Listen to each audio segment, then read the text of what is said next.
Hey guys, J-Man here. Welcome to BraveStarr. This is episode 2 of BraveStarr, where we're going to be taking a look at the first 13 episodes of the animated series BraveStarr.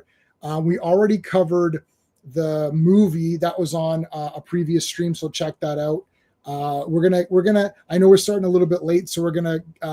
I bypass my ads, but I do want to tell you what's coming up this week. Tomorrow, Sean and I are back for Earth's Mightiest Mondays, where we talk about the Avengers, 4 issues of the Avengers. And actually, it's going to be 3 Avengers and an Incredible Hulk issue. Oddly enough, the Incredible Hulk issue is probably the best one of that night. That'll be tomorrow, guys, so make sure you're there tomorrow for Avengers. Tuesday, I'm going to be on Wrestling with Horror, and we're going to be talking about Hollywood Chainsaw Hookers, which is a 10 out of 10 movie, if you didn't know, but I'm letting you know. If you didn't, it's absolutely awesome. So we're going to talk about that on Tuesday. On Wednesday, I'm going to be on the Action Elite talking. You want to talk about action? Hard Boiled. This is one of the best action movies, if not the best action movie of all time. If you're judging it by just the action sequences alone, not if you count story with action, right? Like it's not as good as like a Terminator 2 or something. But if you're counting just visual action, this I think might be the best action movie of all time. So we're going to talk about it. I have a long history with this movie. We're going to talk about that on Wednesday. Friday, we're back again for Star Wars. Yes, 4 more issues of the Marvel Comics run of Star Wars. They're awesome. These are all great issues. We're way past the movie now. Getting into it, we get a little bit of a backstory here with Biggs. We get to see Beggar's Canyon, all shooting the Womp Rats or whatever they are. So all that stuff's going to be on Friday. 1 week from today, we are back with Days of High Adventure, and we're going to be talking about The Green Knight. This is the most recent adaptation of The Green Knight. It's a really cool movie. We actually did a stream on it when I had first seen it, but we're going to revisit it again. We've got a panel lined up to talk about this and try to decipher what the hell's going on in this movie. I've reread the poem again just to remember it. If you don't want to read an entire poem, it's not that long. But if you don't, there's audio books of it. So just type The Green Knight audio, and there's like tons of people who've done different audios of it if you want to read that. So there you go. All right, let's bring in my co-hosts. Hello. Hey. Whoo. 30-30. BraveStarr. Yeah. Eyes of the Hawk. All right. Eyes of the Hawk are way more useful than they're making it seem, because I was like, I didn't realize you can go over top views and everything. You just go around. Yeah, you could bend light. That's like super awesome. That's like the Crow. Remember the Crow can see through the eyes or whatever. Yeah. All right, let's bring in our other panelists. What do we got? We're doing. No, we'll do Conan.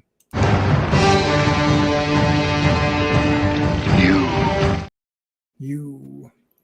Me. You're on mute. You're on mute, Steve. Gentlemen, how are you? Hey, good. How are you? So we were talking backstage. Steve got a chance to see both Fantastic Four and Superman. So we were kind of bitching about Superman. I did rewatch Thunderbolts today with my wife, and it's very slow. I don't hate it. And basically once they pass, like the first 45 minutes is kind of like, once that gets past, like soon as Sentry is in, and then the last bit with Sentry, when he gets the full costume and fights them on, then he becomes the Void. That's pretty neat. So the last half an hour is really cool. The first, hour and a bit, it's kind of like it needs to be trimmed. It's too long. There's too much bickering with the characters. They're bickering so much that you just find all of them slightly annoying, and then you just can't get into any of the characters. I'm just like, this guy's kind of annoying, but she's annoying too, and she's kind of whatever. So they don't have personalities. Their personalities bitch at each other. That's the problem. So, but once they get rid of that and get into the action parts, like Sentry is awesome. Even though it's not the real Sentry, it's fake Sentry or whatever, but whatever. Yeah. We're not going to be a Taskmaster fan though. Good. Sean, did we see this together or no? No, we had to see it separate. Okay, we saw it separate. So I applauded and cheered in the theater when Taskmaster died. I was so happy. That happened 17 minutes in, and I was like, and I noted the time today, so I was like, yeah, because it's like I was like I can't. I hate the Taskmaster in that. I like Kurylenko, Olga Kurylenko. Oh yeah. She's great. She's great on films. Yeah. Yeah. Oh yeah. She's awesome in that and Hitman and all that. Oh yeah. But like that was a complete disgrace to that character. And then she wasn't even the Taskmaster anyways. So that entire movie, the first like 45 minutes of Black Widow, I thought this is pretty badass. Like Taskmaster came and beat the shit out of her. I was like, this is pretty good. And then I remember because my wife and I paused it and we're like, let's get lunch or something. So we paused the movie, and then we went and got some food and sat down and then continued. I was like, man, we really should not have continued it, because literally from where we continued, it was like, I was like, oh, this is just awful. Now, Taskmaster was mute in that movie, and then she's not in this one. No, she's mute. She's like, they maybe do. She says something. But it's just like, it's not like speaking coherently. It's like they made me, or I don't know, they made me do it or something like that. I'm not even sure if that even happened though. I don't think she talked, but she talks. I swear she talks. I don't know. I just watched it today. Yeah. But I also watched Gilded Age season 3 episode 6, and that's a 10 out of 10 masterpiece show. If you like period drama, because I do like period dramas. Anyway, so I highly recommend that. But I was watching this. Oh, I've got that in this. I put that in, and I got my Diabolic. I'm up to 9 now, so yeah, Diabolic. Yeah. And then there's Danger Diabolic, which is the 60s. The 60s one, which is awesome. Heavily gel lit movie. It's awesome. It's beautiful though. It's a masterpiece. Yeah, this is like the more, like you could see, this is the updated ones of Diabolic. There he is there. I mean, he looks like him. Yeah. I don't remember if I'm not sure. I can't remember if he has the white outfit in this. But he's super smart in this one, yeah. But just like I was going through the Phantomos, I was pulling out all the Phantomos again, and I forgot I read the first book of Phantomos. Yeah. The first silent movie. The first silent movie is exactly that first book. Yeah, the silent movies are good, and then the ones that were popular were the big campy ones, and that's what became the definitive Phantomos, right? The 60s ones. Yeah. Hey, oh my God. Genko. It's actually, if you the detective is Ginko, but that is very close. Genko, how's it going? Oh my God, we got someone watching on Facebook, or did we? Yeah. That's weird. Someone thumbs up it on Facebook. That's weird. I tried to put stuff on Facebook and it always gets nailed. I'm like, forget it. By the way, we got nailed. We all got nailed for copyright. For and the last thing, so don't show any animation or anything. I won't show any animation. All these people losing their minds. Just be stills. Be still. By the way, too, because we're simultaneously streaming this, you might get things saying someone has stolen your video. Like I got a message saying Sean and Steve have stolen my video. That whole thing they had where you right, and so you just ignore it. Like just click archive and then that's it. Like don't. I never get that because we're stealing your video. Yeah. So. Yeah, Genku. I don't know. Is that how you say Genku? I think they say it in the English one, because this one's English. This one's this is Italian with subtitles, I believe. Italian. Yeah. Italian with subtitles. Yeah. So this, I only saw part 1 of this, but I liked it. Anyways, Joe Dog was here first. Let's say hello to Joe Dog. So anyways, we were talking about Superman and all that, and they keep saying Superman doesn't kill you, but Superman doesn't kill, but nobody kills. Like Hawk Girl doesn't really kill. Mr. Terrific for sure wouldn't kill.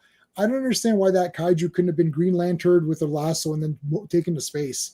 Yeah, like clearly, Superman doesn't have any victories, and Superman isn't hopeful because everything he says and does, they counter it, and then they poo him. Yeah, right. So, He's like, oh, he's like, come on, man! Like that. Literally, Mr. Terrific says that. Right. Gunn doesn't understand the character. I mean, he's talking to Lois while they're killing that imp, that dimensional imp, and they show it bleeding and stuff in the background. It's supposed to be funny. But it's like, wouldn't Superman help out with that? He's Superman. He could mop this up in 1 second. Like, anyway. Also, too, I guess in retrospect, it almost felt like it was Superboy and young Lex with how petulant everyone was. Right. And I know that Lois and Clark were like months into their relationship. Right. So this is like Superman year one kind of thing, or month one. But it just didn't seem as though anyone was level-headed. And with the measures that Lex took, he was an absolute monster. And you would have thought that he would have raised the ire or caught the ire of everybody else. Right? Yeah. Yeah, they're forcing things too much. Well, they say that it's his third year. And also the thing is that opening crawl or whatever tells you a lot of things they don't really show. It's like it's like this is year 3 Superman. Really, it seems like day 2 Superman. That's my point. Exactly. Yeah, and they say that he's the most powerful metahuman, and it's like it doesn't seem like he is. He can't even lift that kaiju or that Charmander or whatever, like up and like, but you can't even lift that the building is falling. He just like slows the fall, Realistically, though, he would have gone through that building. Like the building would have collapsed around him. Well, yeah, physics wise, yeah. And then he would have been going through everything, and there's a lot. But it's like Superman 3, where he freezes the lake and he flies it. Well, that thing would collapse because there's only one center of weight here with him holding it. So yeah, it's a comic thing,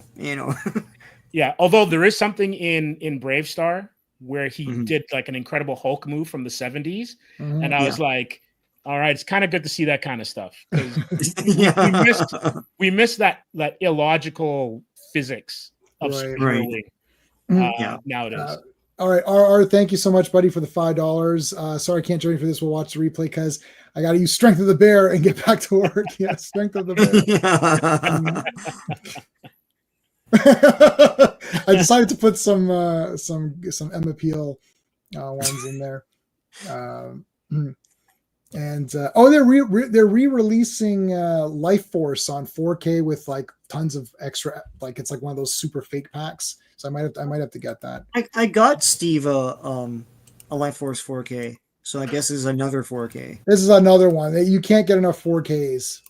You can't, or Life Force 4Ks. Yeah.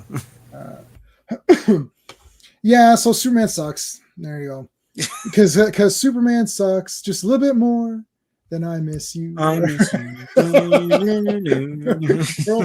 Pearl Harbor sucks it's like the funniest song. Why does James Gunn get to keep on making movies? Because Superman sucks just a little bit more. It's too bad because Waste had some amazing talent. Like the are great. Yeah, 100%. Yeah, they're all great, and I like Nicholas Hoult, but I don't think he's a good Lex Luthor. And what they have him doing, like he's just a hooting, hollering 60s Batman villain, Right. Except he's not in the rest of it is not like that. The thing is too is that Lex Luthor yelling out programming things like 1A, 2B. So there's an orb that's recording the fight, and then he is relaying special moves to the guys typing this in the computer, which are then relaying it to Ultraman. What, Superman's not faster than that? I mean, that's the most outrageous thing ever. Like Superman should just, and then doesn't Superman say, "Hey, look, there's an orb filming us. Why don't I destroy that?" Like, it's like, no, Crypto destroys it. Why does James? Because he's a hack. Yeah. All right, BraveStarr. This episode is called 3030. Oh, sorry, the disappearance of 3030. 3030. Yeah. Dog, the horse guy. So are we? I mean, do you want to do a synopsis, Sean, or like? I could do it. It's on Wikipedia. So. Okay, sure. So here's the thing about for the Transformers ones, I can always go to the Transformers fandom page, and it has every stinking detail of everything. No, I don't want the every whole episode. The whole Jing Bang lot. So like I can see like whose first appearance and all that stuff. Right. BraveStarr not so much because it's a very obscure cartoon, and there is a fandom, but it's not properly updated because they have day jobs, right? So the disappearance of 3030. After an argument with BraveStarr over the use of Sarah Jane, 3030 goes to the Equestroid Temple and travels to the past before he met BraveStarr. The moral is BraveStarr and 3030 tell viewers even the best of friends may disagree, but fighting is not the right solution. This is written by Don Heckman and Bob Forward, who is prolific in these. I find just a general statement is that I find that all of these tonight, the lessons are worked into the story way better than any cartoon I can remember working these lessons in. Like, because a lot of the time they're like, the lesson is super like almost turn to the thing and say, don't, but this is all worked into the story. Like they actually made a story to show you why you shouldn't do that or whatever. Right. And they're going to get real crazy. They're going to get, there's a couple where you're like, these need to be watched on TikTok or X right now. They need to publish this. I was almost going to share it from YouTube. I think everyone needs to watch this because this deals with all of these social issues way better than the idiots who are trying to fight for them. These virtue signaling idiots. It's like, you know what? This is the way you deal with it. Either just walk it off or tell the person they're wrong and accept their apology if you know that they didn't intend to be mean. That's it.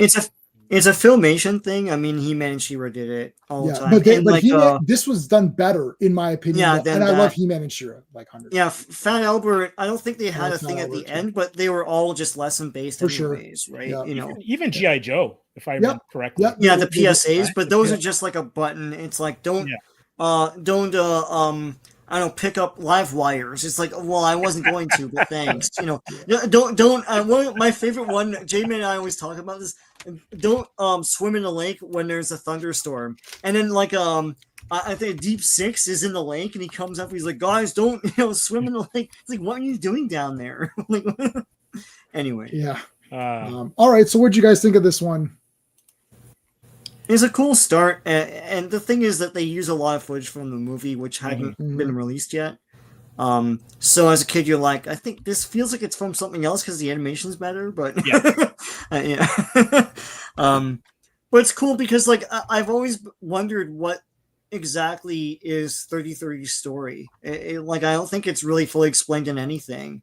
That there's a temple of Requestroids. Is he a god? What is all this? Is he Better Ray Bill? What is he? Yeah. And to be honest with you, we spoke about this a little bit, and it shows up in this episode and as a recurring theme. BraveStarr's a dick to him. He's not really nice. You don't know what you're doing. You got to be more careful. You're lazy or whatever. And I'm like, bro, he's your partner. You're riding the guy for 13 episodes, literally. Yeah, you're literally riding on him. Yeah. So BraveStarr he does come out. They make up at the end, and that's nice. It doesn't feel like any of the things are forced in these episodes.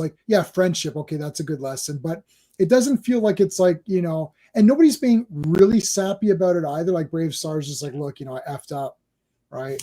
We'll get to the episode 8 or 9 or whatever it was. It's I effed up, sorry, buddy. It's we're partners. Okay, we're good. And 3030 is a pretty chill guy. It's all right. I'm using his gun, Sarah Jane, which is a blunderbuss freaking rifle. They have a little bit of a fight. They show the backstory, which we kind of covered most of this last time for the movie, so there's not really a lot. I think he time travels back to the movie moment and sort of changes it or whatever, so but Jojo save more energy from an apple versus a candy bar. Biker mice from Mars.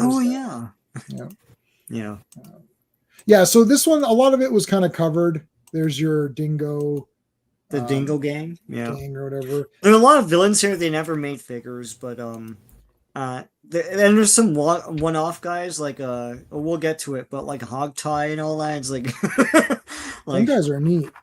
Yeah, JB. This is the best female character in any cartoon series, ever. like, I don't know. I need to rewatch them all just to be 100% sure. But I was like, oh, she's pretty goddamn awesome. I really like that Star Marine woman, Karen. Oh her my name's God. Karen. Yeah, We got to talk about that episode. She was badass. She was badass. She kept next like, I got this, Marshall. You can sit this one out. I was like, what? You talking about? And he gets all mad and stuff. And He's mad. she gets mad. She gets mad. Yeah, she was a space Karen, like literally. She's like, a space Karen. I love it. She was mad. I liked her though. I was she's great. I like this girl. She's got it going on, man. She's not here to like knit sweaters or whatever. No. Yeah. FK Super Friend. Oh, we didn't thank the Super Friends. I was going so fast. I'm sorry, guys. Let me quickly thank the Super Friends. I want to thank them every time. These are the channel members. So we have to thank Dan, Sean, Steven, Brennan, Mark D, RR, Philip Story, Digger Jim, Quagnar, Just Joe, FK, GT, and of course, Clobberin Times. Thank you to all the Super Friends. I really appreciate it. I forgot because normally I play that after my ad, and it didn't play after the ad because I bypassed the ad. But yes, so Super Friend, FK, thank you, buddy. So there you go. Yeah, okay. I mean, like, there's not really much else to say. We kind of like this one. This is the movie footage now. Yeah. So all of this is the movie footage. All of this. You could see there's some good fights and the flipping's better. And there's Shaman, and he kind of says, "Oh yeah, you guys are friends. You guys kind of make up." Yeah, those two are the only guys tying down everything together. It's like like Shaman is whipping up spells to help everybody, and BraveStarr does the rest. And it's like the two native guys are like got everything tied down. Oh, this was like better native representation than anything that I've seen ever. He's a hero, man. Yeah. I was like, because like firstly, he's just badass anyways. It's like it's Sarah Jane. Sarah Jane is the gun's name. Mm-hmm. Fallen Idol. All right. Okay. So are we good on that one? Can we move on from that one? Yeah, I think so. Yeah. So Fallen Idol. This was aired September 15th, 87. Written by Bob Ford. BraveStarr is horrified to learn that his hero and former mentor, Jingles Morgan, is now a wanted murderer and must apprehend him. And at the end, BraveStarr tells viewers immoral behavior must not be copied regardless of who does it, and there are plenty of good role models out there. So my thing about this is this really shows what BraveStarr was about, because like in the 80s they would soft pedal something like this. Yes. Even in Batman the Animated Series they did that. I remember there was an episode where the one guy feels guilty that his friend was hit by a train when they were kids, but then he turned out that guy didn't die. He's just he's crippled a bit or something like that. Here there's an actual death that happens, and usually that was always soft pedal. We haven't gotten to the drug episode yet. When you get there, it's like they don't soft pedal that either. So yeah, I remember watching this and I was like, oh, they killed that. He killed that guy. He really did it, dude. He won for actual murder. Yeah. Okay. The first episode was fun and games. The movie was awesome. Like just visually cool. Cool. Yeah. And the first one was good. I was like, episode 2, I was like, wow, I can't believe how. So this guy Jingles was the big hero of BraveStarr, and he was like a great fighter. And they basically, remember Joust from American Gladiators? You've got that platform, and then you're like jousting with your Q-tip weapons or whatever. So it's sort of like that. And they're like, oh, this guy's the best, jouster or whatever. So they're doing like a boxing match. And he falls over, and the guys, they laugh. I'm like, oh man, he lost. And he's like, I never lose. Pulls out a double barrel gun and blows the guy away. I was like, shoots him in the face. Cold-blooded. Cold-blooded. I was like, I actually did the fake shill reaction. I was like, oh, I should have recorded me watching that episode. I was like, holy shit, he destroyed him. I thought, BraveStarr is going to make sure that it's proved that he's innocent and he's a really good guy. And then at the end, he's like, you know what, man, what the shit? You were my hero. He's like, I never asked to be your hero. What? Yeah, I remember that too. Man. They needed to do a psych assessment on this guy before they put him into the service. Right. Yeah. He's clearly damaged. Clearly. Yeah. What did you got? I was like literally stunned. I couldn't because he's like wanted for murder. Let me see that. It's like, I'll prove him he's a good man. I was like, no, Yeah. he did kill the guy, and he basically tells BraveStarr, you're an idiot at the end. I'm like, oh. Yeah. So what'd you guys think of this one? It was interesting with the birthday party, because I think the birthday party showed that he could have been better. Right. Yeah. But at his core, he's terrible. Yeah. He's got too much of a chip on his shoulder. Oh, totally. You know, yeah. And they keep having him flash back to the incident, and he's like weighing it in his head like every day.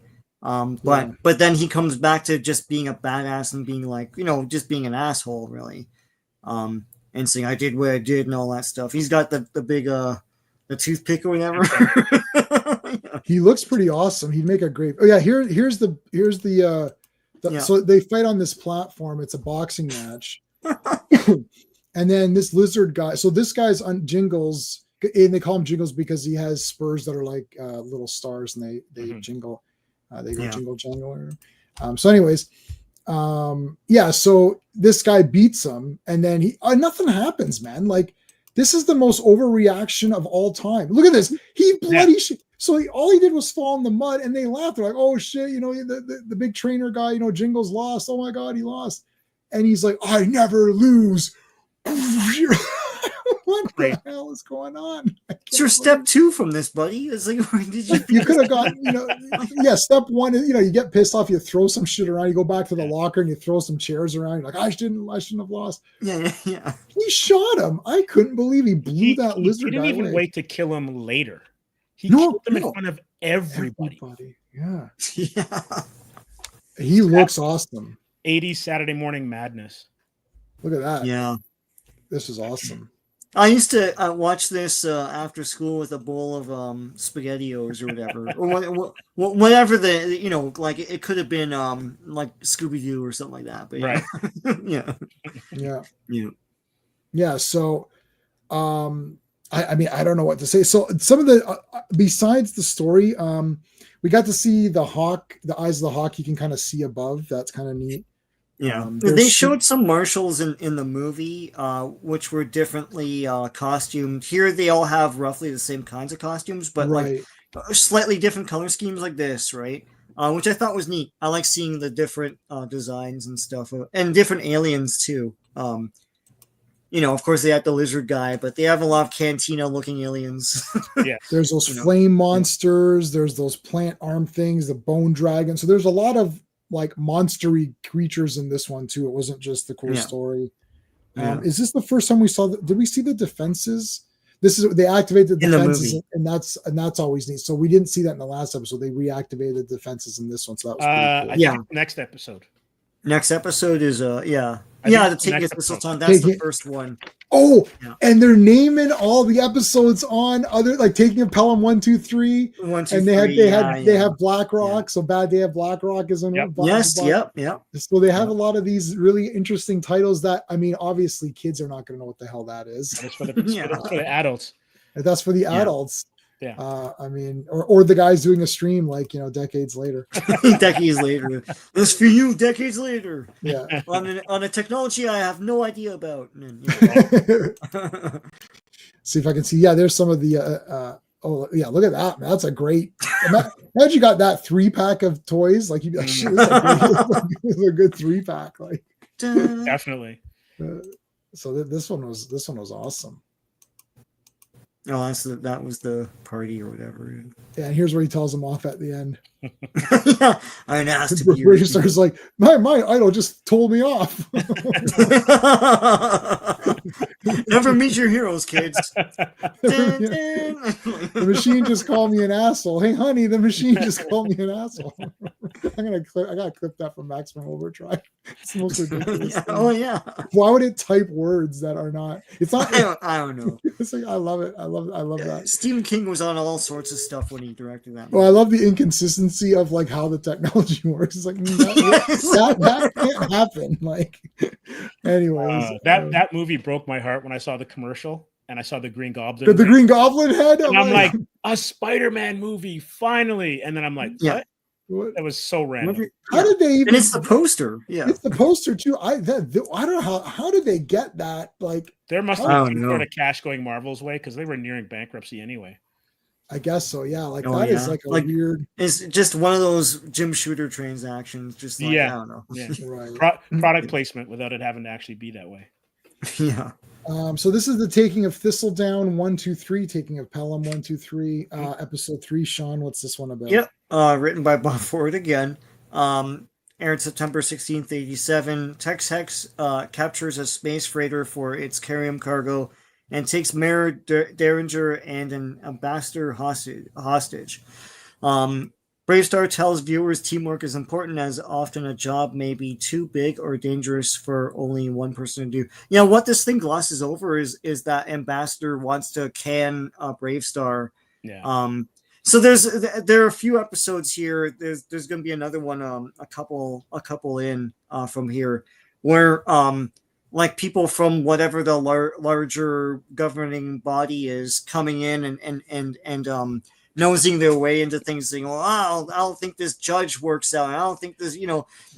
The thing is, the whole premise of this show was supposed to be that there's a carrium rush on this planet, and it's infested with marauders. So they bring in, you know, like a marshal to protect it. You know, and as he said, the one uprising, one marshal, right? But like, you can't have no marshals. It's like it's the Yukon. I mean, Yukon was like there's a ton of like mounted guys there because there's a gold rush going on. So anyway, this guy doesn't like BraveStarr for some reason. So yeah. So that the guy with the like I don't know what the ostrich big nose ostrich guy. with like looks like it's like WC Fields face or something like that. Yeah. Just like, who is this guy? And it's like, anyways, he doesn't like. He's like, I don't think BraveStarr's doing a good job. He's sleeping all the time and whatever. Clearly, this guy hasn't watched the last few episodes where there's like massive action. It's like. He's like, you handle Tex Hex then, and he can't. So well, he's like, Tex Hex can't be that bad or whatever. He's pretty bad. He's pretty bad. Well, he's demonic, so I don't. It's not just a bad guy. He's also like, you know. There's a pig guy in here too. Yeah, this is the one of the pig guy, Hogtie. I don't know how often he shows up. We're gonna have to try to get him on one of these things because I'm not gonna play anything. If he's not on one of these jumps, then that's it. But I can go on 10-second intro. Well, so this guy gets kidnapped because he's an idiot. And then yeah, there you go. They're all kidnapped, they're tied up or whatever. Yeah. And then now, you know, now they're like, oh, we need BraveStarr. It's like, right, losers. But so this guy doesn't think that he's anything good or whatever. He doesn't think BraveStarr is good. The mayor does get it. The mayor actually gets out himself. I was pretty shocked, on that. Levels up a bit, yeah. And he also did a 180 because remember how he was in the movie. Yes, he was not the greatest, and automatically he's like BraveStarr's biggest booster. Yeah, he's different here. I don't know if they're like, you know what, we have too many assholes. It's like too many naysayers, so let's just, you know.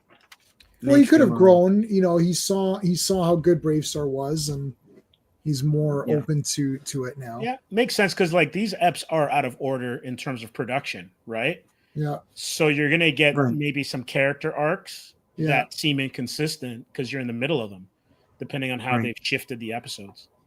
Yeah. So my DVDs are in production order, and that got messed up. That's why I was like, oh crap, because I started watching. I'm like, this is not the one that I gave you guys. This isn't the order I gave you guys. So you can watch them on YouTube for free. One of the episodes had messed up audio, so I had to watch the YouTube version. But I've been watching them on my computer because I've been watching them late night. Because on my big screen TV, I've been watching like movies. We're watching Next Gen. We watched.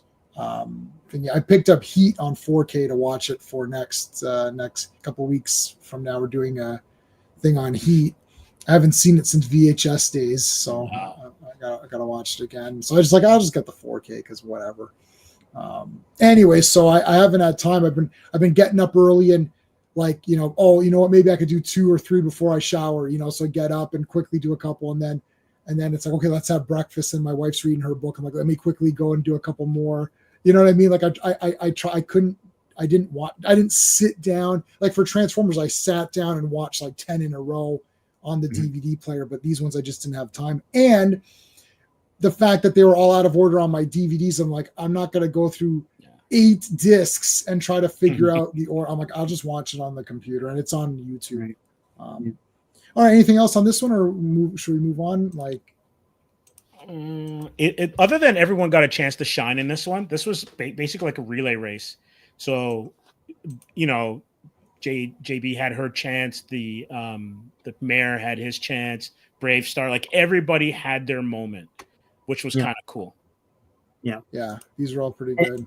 And as you say, Steve, this is the first time we see the Fort Carium linking up and stuff like that thing. Yeah, that whole. Yeah. That's the first time any kid would have seen that. Yeah, that was cool. Then, yeah. Also, too, because you see it a lot in some of the other episodes, they rely heavily on tropes. So, like ticking clock or like a bomb or something. So there's always some sort of countdown in the episode. And with the ambassador, because if there's no kind of like time limit, Ben 10 kind of did this all the time too, where like he would revert back if he didn't do his stuff in time. Right. So in this one, it was that the oxygen supply or whatever the ostrich ambassador breathes. Yes. Running low. So there was that kind of, forced tension. Right. That was kind of cool. That was cool. Yeah, there was a bit of an extra thing in there. Yeah. All right. This is Skizz and Fuzz. Hey, Marshall. You call. You're my hero, Marshall. Yo, that's way better. Sean's much better at doing the voices. I'm halfway there. So. I'll tell. Fuzz has love. I really like Fuzz.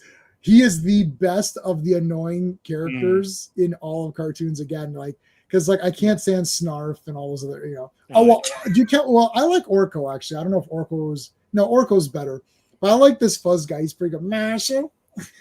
Hero, Marshall. Anyways, So Scuzz and Fuzz aired September 17th, 87, written by Don Heckman. Scuzz breaks into the Prairie People Kingdom to steal a batch of Carium for Tex-Hex. After Scuzz sets off the self-destruct mechanism for the Carium's Force Dome, Force Dome, and an accidental blast of Carium binds him and Fuzz together. The two are forced to cooperate as BraveStarr tries to prevent the destruction of the kingdom. And the moral was BraveStarr and Fuzz tell viewers there may be a little good in even the worst of people. This was good. So Fuzz saves Scuzz, and then Scuzz is leaving him. He's like, but he saved me, so I'm going to go save him or whatever. That was nice. Right. Yeah. I like the Prairie People seemed sort of like, irritating or whatever, but they're kind of neat. Like they're not the normal irritating like little characters or whatever. Like they're pretty good and they're pretty useful.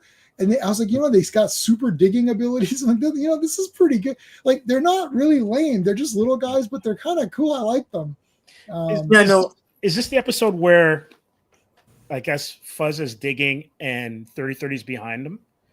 And then 3030 is like, hey man, let me just shoot our way out of here. Yeah.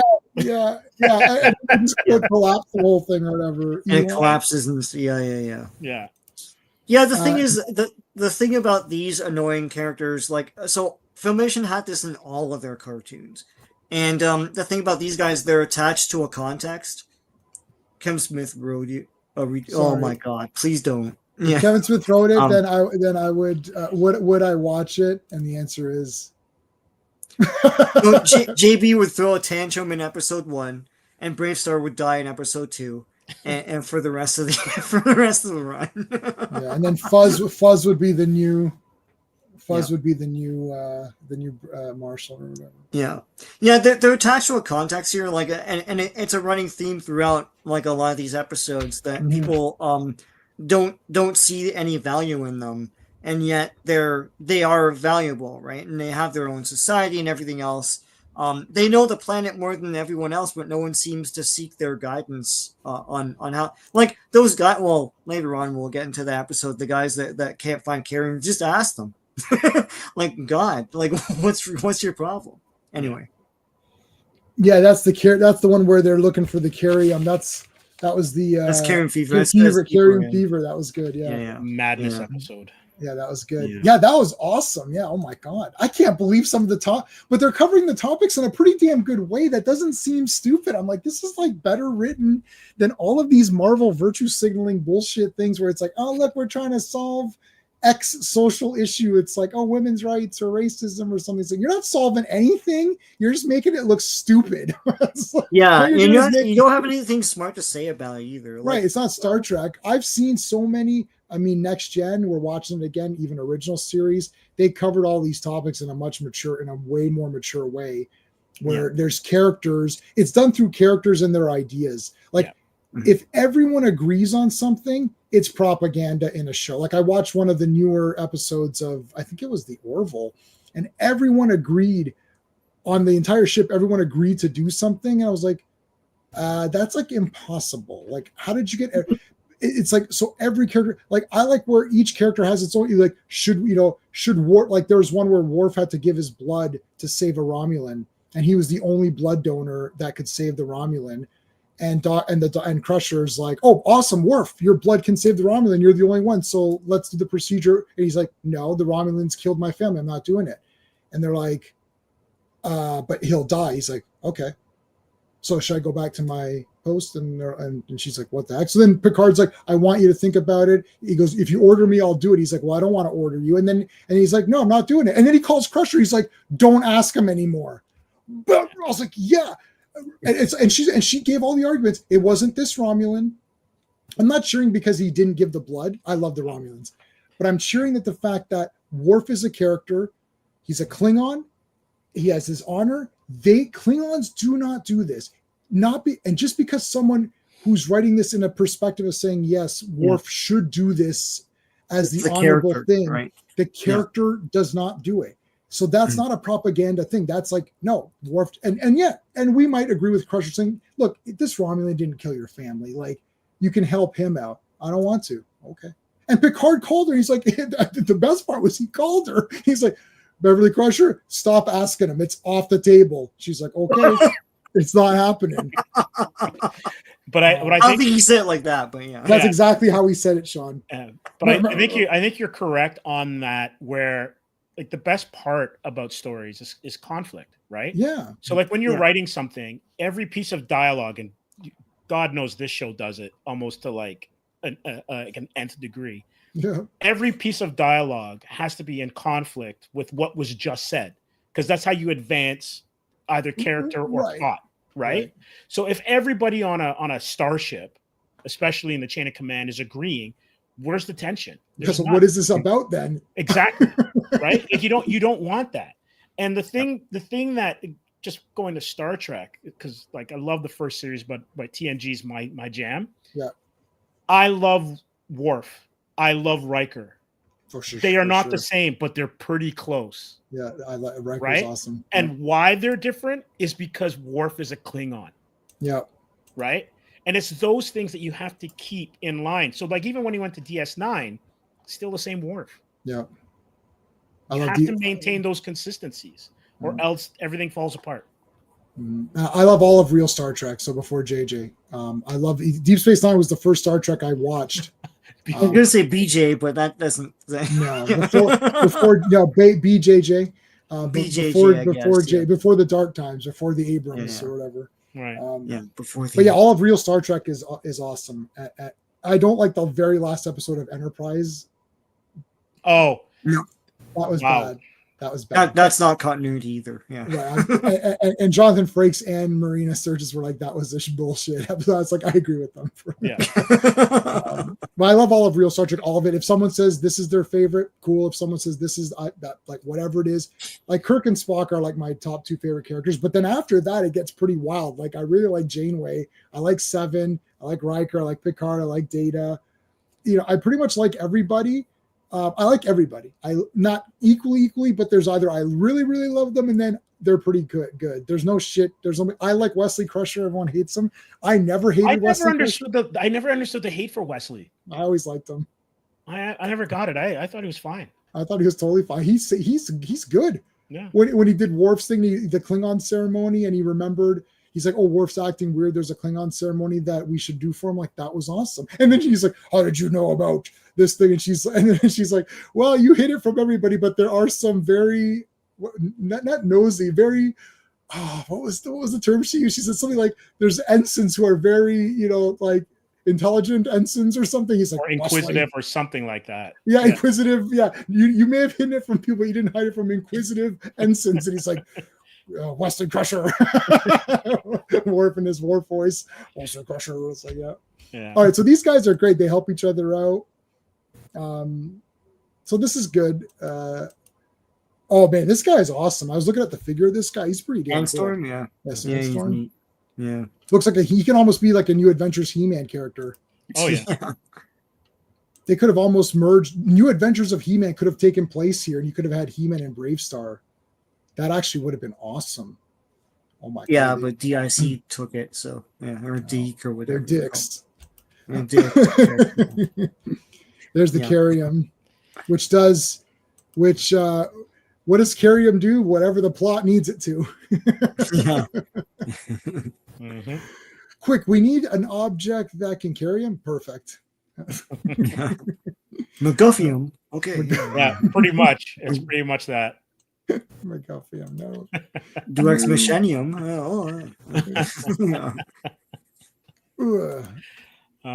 This is cool. A lot of good technology here. Mm-hmm. In the caves and everything. Let me see. Did I write any notes? No, I didn't really write too many notes on. Again, this is a good. This was a good lesson. This is where he goes back to help him. I was surprised that it's not always Tex Hex, who's driving the plot. Usually these other ones, it's like Skeletor initiates something and then He-Man reacts. So this isn't really the same formula here. Tex Hex isn't always involved. Sometimes he's not involved at all. Yeah. Like he's not even in the episode. So that was interesting. And like JB, you don't see her every episode either. Sometimes she's just, off to the side or whatever. Yep. There's all the prairie people. The Grand Poobah, Yosemite Sam. Yeah, I was gonna say he's the Poobah or whatever. All right. I guess we're good on this one. The end though, where Fuzz gets the shorty, and he's like, "Can I, get some lovin'?" Yes. As a reward. Oh man, ridiculous. Dun, dun, dun, dun, dun, dun. Yeah, there's the girl or whatever. Do I have to leave? Nah, you can stay. You can stay. It's the Pon Far.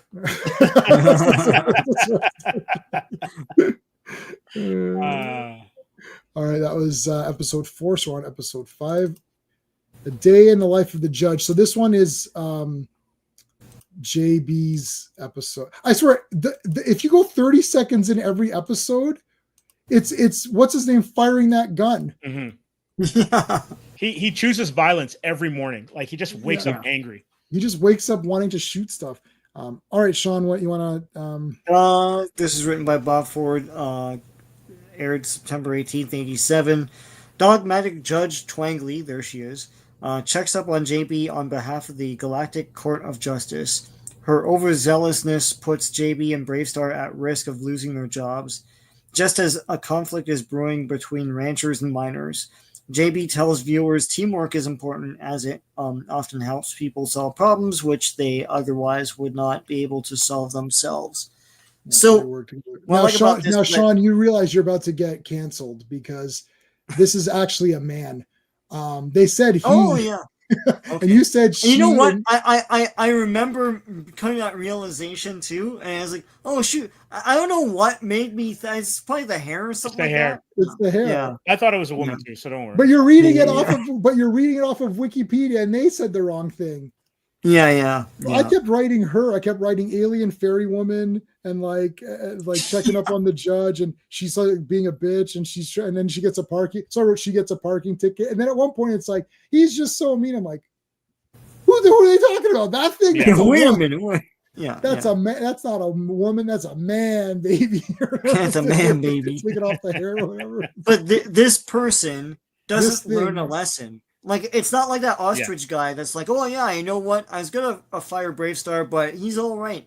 This one is like, he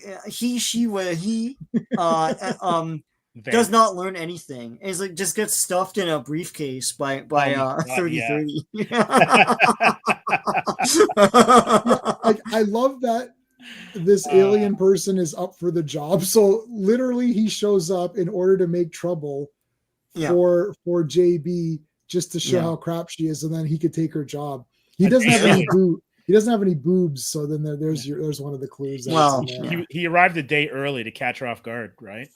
I know, I can't believe this is really good for a kid's cartoon though, because this is the kind of thing that you see in a movie. Like, this is what they would do in a movie, and this is happening in the cartoon. It was like I was thrown off guard so many times. It's like, I'm here early to check up on you. It's like, oh my God, that's so awesome. Like, what an asshole. Yeah. Yeah. This is corporate life, kids. It's like, it's dog out there. Yeah. I'm afraid I'm going to have to ask you to come in on Saturday. Yeah. You're not going to have a big, muscly, sexy horse to help you. So you're going to have to make your own choices. Yeah. There you go. It's like, did you get the memo where you did on your TPS reports? You didn't use TPS report. You didn't use the new cover page. You got the memo that we've got that new cover. Yeah, I did. I just had the wrong one. It's like, I'm gonna get you another copy of that memo about the cover page. And then the next person goes, hey, by the way, you didn't use the new cover page. It's like, yeah, I know. He's like, I'm gonna email you another copy. It's like, I already know. I'm getting it. Office Space is a 10 out of 10 super masterpiece. If you've worked in an office, it's timeless, even though it's from a different era. But it's a documentary. Everybody, there's someone in my office. They're all there. All those people in Office Space, all of them are in the thing. It's like oh, Monday. It's like, it's like, oh, I'm Lumberg now, so I got. Oh man, yeah. No, that's basically no. Oh well, got to come in on Saturday. Yeah, with the mug or whatever. I love when he's fantasizing about him. He's got the mug. He's got the mug. He's like, I'm gonna have to ask you to come in. You're like, no, he's having a nightmare about it. Yeah, the guy still looks the same. It's like so fake. Oh shit, that's good. I'll date her. Yeah, you want it? What? No, this is a man, baby. You can still date him. I'm not. That's fine. That's fine. Yeah. All right. Anything else about this one? What else happened on this one? This episode, I think, started the name calling.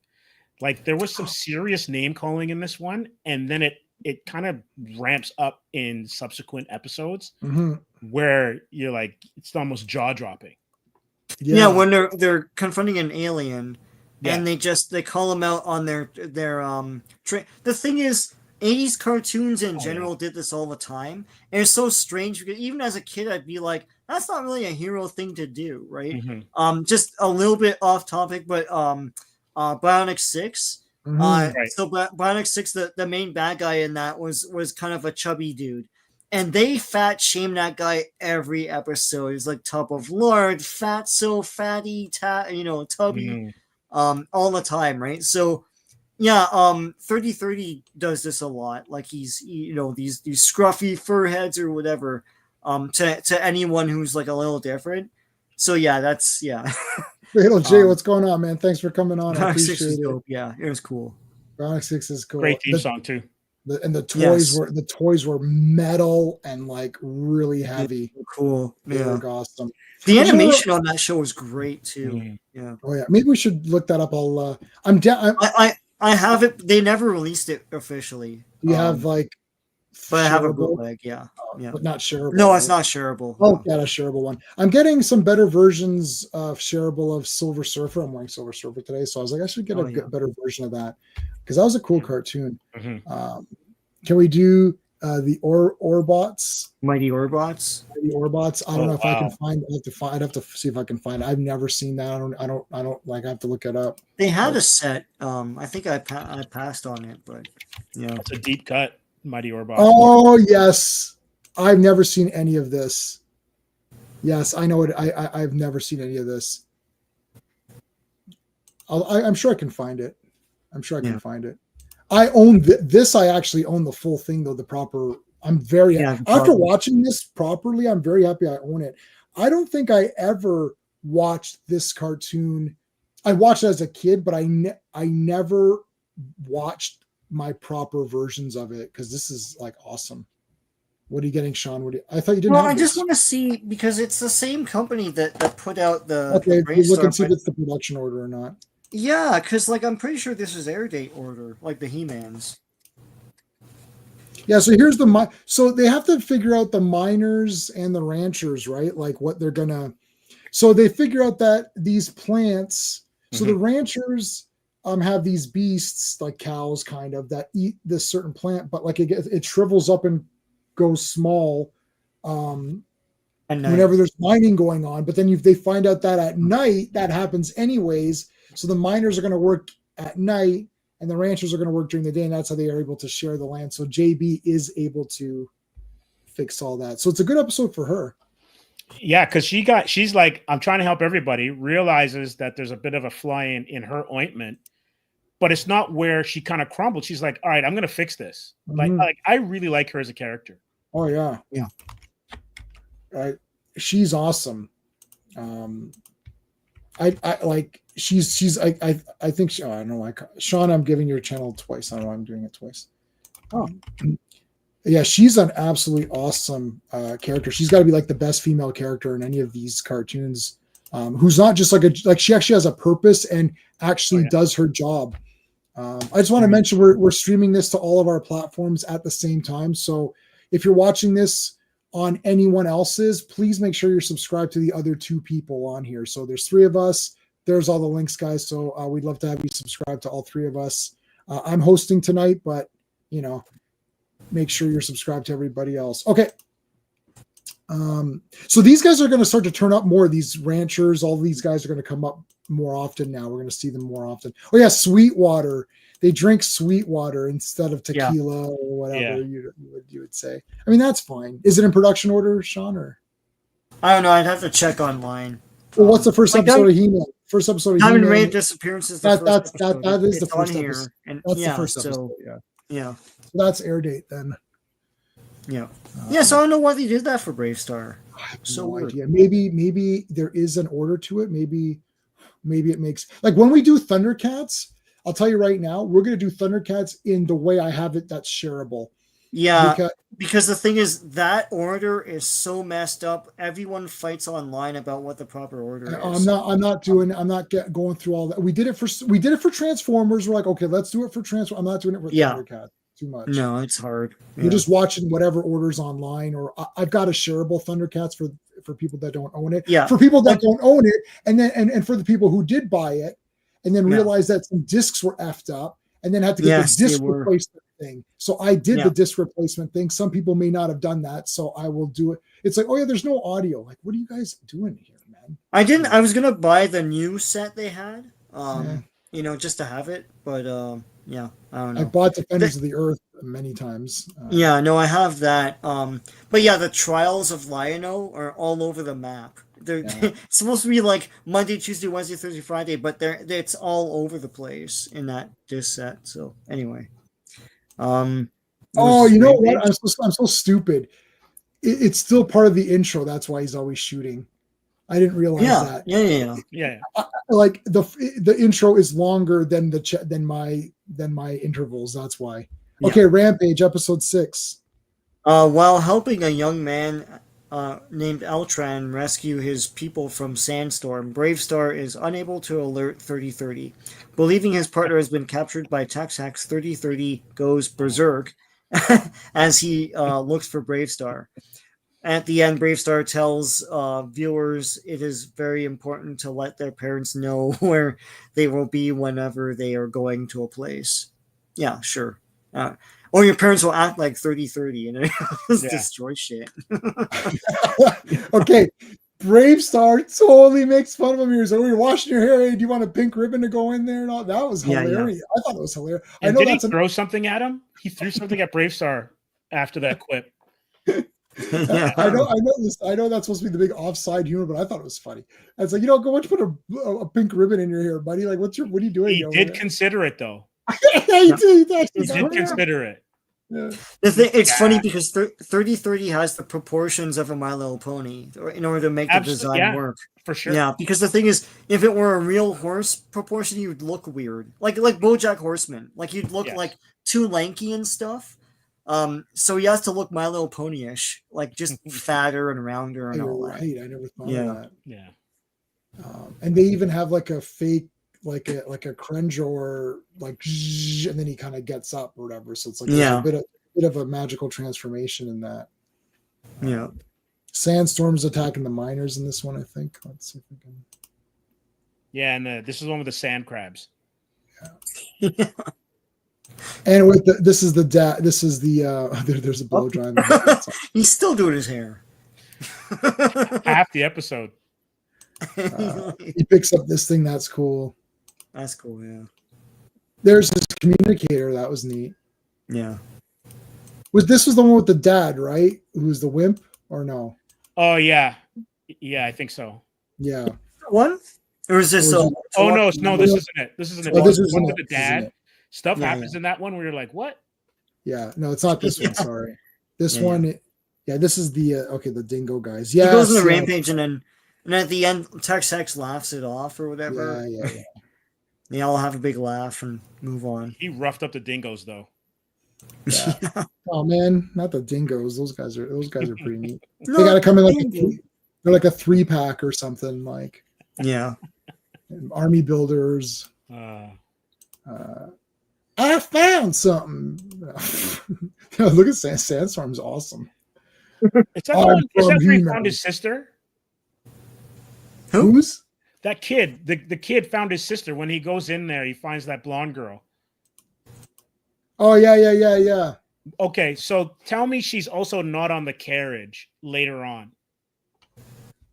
So you're gonna there are like a bunch of people on a carriage or something. Yeah. And she's on the left side. It's probably like the model pack. Yeah, there she is. Yeah, that's her right there. Yeah. Can't be her, but it is her. Yeah. Let's see if it is her. It's probably just like a model they're using. Yeah. Yeah, you see? Yeah. Yeah, this guy's neat. I was going to say, Filmation famously never outsourced any of their animation. They did everything in the United States of America because Lou Scheimer thought that was important. They also shut down in 1989, so take that as you will. But, but they tried. But there aren't as many animation mistakes in these as there are for like Transformers, where like someone's saying someone else's lines or like, or there's like 5-star streams. Yeah, there's 5-star screams. Yeah. Transformers has tons of weird ones. It's like, it's like, remember when they're like, "Where's Bumblebee? He's lost in that," and then he got hypnotized to be bad. And it's like, "Where's Bumblebee?" I'm like, "He's right next to you, Optimus." He's like, he's right there. He's right there. Yeah. It's like, oh shit, you weren't supposed to draw him in this scene. He's missing, you dumbass. The episode's called "The Crazy Weird Disappearance of Bumblebee," and you drew him right next. No, yeah. All right. The next one is "The Father's a Coward." Yeah, that's what it's called. Yeah, the father's your father's a loser. That's exactly what it's called. No, this is the walk a mile in someone's moccasins or whatever it was. Yes. To walk a mile. Yeah. Moccasins. Oh, there's it's a kid BraveStarr. Yeah. Yep. I'm BraveStarr, but I'm a little kid version. All right. Sean, what's walk a mile? To walk a mile. Lucas Conway has abandoned the use of guns ever since he caused an accident. But when his son Mark is kidnapped by Two-Face, a nice DC crossover, Lucas must pick up his gun again to save them with BraveStarr. BraveStarr tells viewers sometimes they have to walk a mile in another person's shoes to understand them better. So yeah, to your point, text is not the focal point of everything, you know. Yes.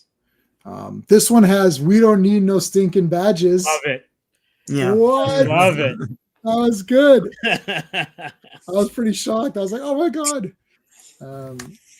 Yeah, the moccasins. You got to walk in. The Wikipedia said shoes. I don't know. The prospector and his son, they're going, and then these guys treat him like shit, and then they don't want to press charges. This is the usual. This is the watering hole, right? Where basically, if you wanted to get a drink of water, you had to pay them or something. Yeah, Yeah, you have to pay. So You it's gotta pay. just extortion, essentially. Yeah. You got to pay to use our water or whatever, and they're like, "F you." It's basically Too Bad. I know they call him Two-Face, but it's basically Too Bad. And the one guy did, and the one guy's like, "Oh, you did this," and they're arguing with each other. Mm-hmm. Yeah, it's a typical gag. Two-headed That Skullwalker toy was pretty cool. You could make it walk. Oh, awesome! They show it off in this cartoon sometimes. Chew. No. We don't want to press charges, Marshall, because we're losers. My dad's a loser, so he doesn't want to press charges. It's like, no, son, I'm not a loser. Oh, there's the Two-Face. Two-Face, yeah. Call it like Two-Beak or something. I don't know. I guess Two-Face wasn't copywritten back then, eh? Yeah. Or they didn't. No one ever thought of it. I don't know. Right. Yeah, copyrights were not as enforced back then. They do kidnap Lucas though, and the robot guys attack. Yeah. I wrote kid shoots his own leg. The kid picks up the gun. He's like, "I'm gonna help you, Dad." Oh, I shot myself. He also gets shot in the head. Yeah, the kid gets shot in the head. I'm like, how's he still alive?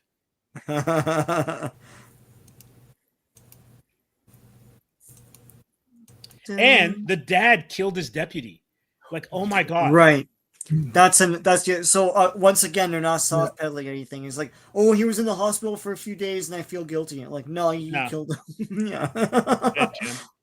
So he gave up guns because he accidentally shot his own deputy because he was running to get into action. Now here comes this. My God, this is Robot from friggin' Logan's Run or whatever. Yeah, it's like, am I not imposing, or what does he say, or magnificent, or what is it? I forgot what he says in Logan's Run, but it's the friggin' Robot. I was like, what the hell? I'm like, shit. It's got the red mouth. It's got like a Zardoz head. It's like Zardoz said, the penis is bad, the gun is good. It's like, whoa, this is too weird. Sorry, that was this line from Zardoz. We said the wrong thing. You haven't seen Zardoz yet, right, Steve? No, not yet. Well, then you'll learn about why the penis is bad and the gun is good. And the gun is good, yeah. Okay. You'll learn why. Very 70s. I have a suspicion, but I'll see what the movie confirms it. It's not going to confirm anything. If anything, you'll raise 10 more questions. You're going to need to bring a lot of yourself to this movie. But no. There's a lot of answers. I'm gonna get the answers for you. Okay. I'm gonna get all the answers. I'm gonna try my best to get the answers. Can't wait. I'm gonna need some time to really think. I might reread the book too, and listen to John Boorman's commentary, which is like, yeah, I thought this was weird. I don't know what I was doing in this scene, but anyways, it's pretty good. At least he's honest. At least he's honest. Yeah. Anyways, this lava stuff. There's this big whole lava area that was pretty neat. And then BraveStarr, friggin' Van Damme kicked a boulder. Yeah, man. In this episode. Yeah. Yep. I'm gonna see where the kid got shot. It's got to be around here somewhere. Right there. Yeah. I think the robot shot him in the head. Okay, so the gun drops. Dad got his leg crushed. Yeah, he got his leg crushed. Recurring theme if you're a father, you get crushed by rocks. Yeah, McBride or whatever. Yeah. And then it got Indiana Jones-ish near the end as well too. Oh yeah, it's hard to I don't want to play any of it because I got nailed. Yeah, no. But as they're escaping, it's kind of like reverse Donkey Kong, and then they have that boulder chasing them down the cavern, as well as the lava. And like BraveStarr like super kicked the boulder. Oh yeah. That was pretty damn good. All right. Oh, the one thing I don't know if it's just me, but when BraveStarr's giving his moral of the story type speeches, right, he sounded like the Sugar Crisp bear. Oh, yeah. His voice kind of gets lower, and he's like, "Come on, kids, can't get enough of that Sugar Crisp." It sounds like that actor. It was like it was just weird. I'm like, what am I? Maybe I'm on the his like his comforting voice or something like that. I don't know. Like, yeah, Sugar Crisp, I think was supposedly based on Bing Crosby or something like that. I can see that. Yeah, I could see that. Yeah. I don't. That's one I never got into that cereal. Oh, me either. I just remember the commercials because they were all over cartoons back in the day. Oh yeah. Episode 8. Shoot. Well, I mean, it's just the intro thing. Yes, I didn't get that. All right. Cactus Head is cool. Yeah. Okay. So episode 8. The Big 30 and Little Wimble. 33 becomes the temporary foster father of young prairie person Wimble and enrolls him in a school as BraveStarr doubts his abilities all the time to take care of Wimble. A dingo named Howler wants to kidnap Wimble and attacks the class to set a trap for BraveStarr. And there's no sum up with the moral here. It's just like, don't doubt your friends. Like, there's no ending where they say the lesson. They don't have it's just worked in. Magic School Bus meets BraveStarr, essentially. Some Magic School Bus looking shots here before Magic School Bus. Yes. Yeah. So JB, Howler. And the prairie people do fight back in this. That was kind of neat. They do fight. I'm trying to see what notes I had. But some of the bigotry and stuff is in here as well. And the kids and everything too with Wimble. And respecting their like laws on their territory and everything. Yeah. So yeah. I have a question. Yeah. How come JB doesn't have a security detail? Yeah. What's at least one? Like, I know, fine, you got to animate them or whatever. Right. But she's always out solo. Yeah, I know. Yeah. She needs better. She needs a team or whatever. Badass judge, man. But I do like that the kids, because look, kids are gonna be dicks. That's just how it is. That you can't get around it. And then there's gonna be. There's only 3 kids. There's the kids that get picked on, the kids that just are not involved in this at all, and then there's the kids that are who are picking on the other kids. Those are only 3. Either you're just not involved in anything, you just do your thing, and you got lucky and met some friends, and that's it, or you're making fun of someone, or you're getting made fun of. So like, they're like, oh, this guy's an idiot, doesn't know anything, but then they find out that he actually is pretty smart, and he is useful and all that. And I mean, again, if you're overthinking this. To say like, there's the kids making, and of course they're nerdy losery kids because like literally Wimble's like way better than these idiots. I always make the kids like losers too. It's like, but because I'm like, you guys, who are you two? You're pointing that finger. There's 3 pointing back at you, right? Unless you're pointing like this. Yeah. Unless you don't have a front tooth. And you look like the girl from Dennis the Menace. So like, like I wouldn't be like walking around tooting your horn or whatever. But anyways, yeah. No, but like it's like surely they would have seen enough alien like this is why this kind of stuff doesn't happen in Star Trek, because there's 4 million aliens around and they've seen them all, so it's not a factor anymore. That's the point of it. It's not a factor because we've seen all these different kinds of races, so clearly we're not offended or scared by anyone. It's not like a they're not, these guys are not like xenomorphs or something. You're like, holy shit, this thing is scary. It's like it's just a guy, right? Like they're not that bad. But anyway, so they make fun of them. But then they like him at the end, so that's cool. Oh, you got the teacher here. This is cool. She's like futuristic teacher, and she teaches like 5 kids or something. So it's I guess crazy though. The way that they animated her and designed her, she looked like she could be part of Josie and the Pussycats. Yes. Right. Yeah. I was trying to think. She looked like I don't think if she looked like someone from Polka Dot Door, or she looked like somebody like Like Jodie from today's special. Yes. That's Is that what probably you're it. looking at? Yeah. That's probably Yeah. it. Because she's very familiar, Right. design-wise.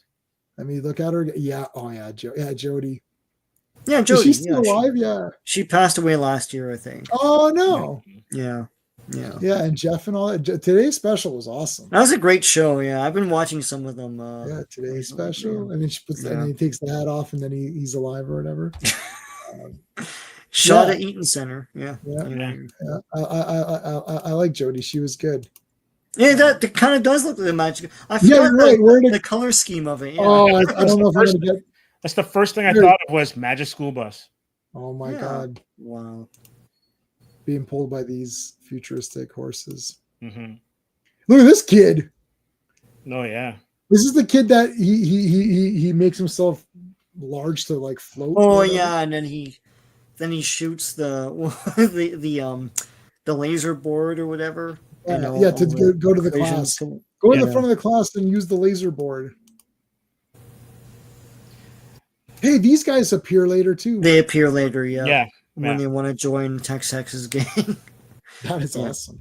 The design is pure Care Bears, though. Oh yeah. Well, yeah. Well, they ruled the earth in the 80s, so Yeah, they did.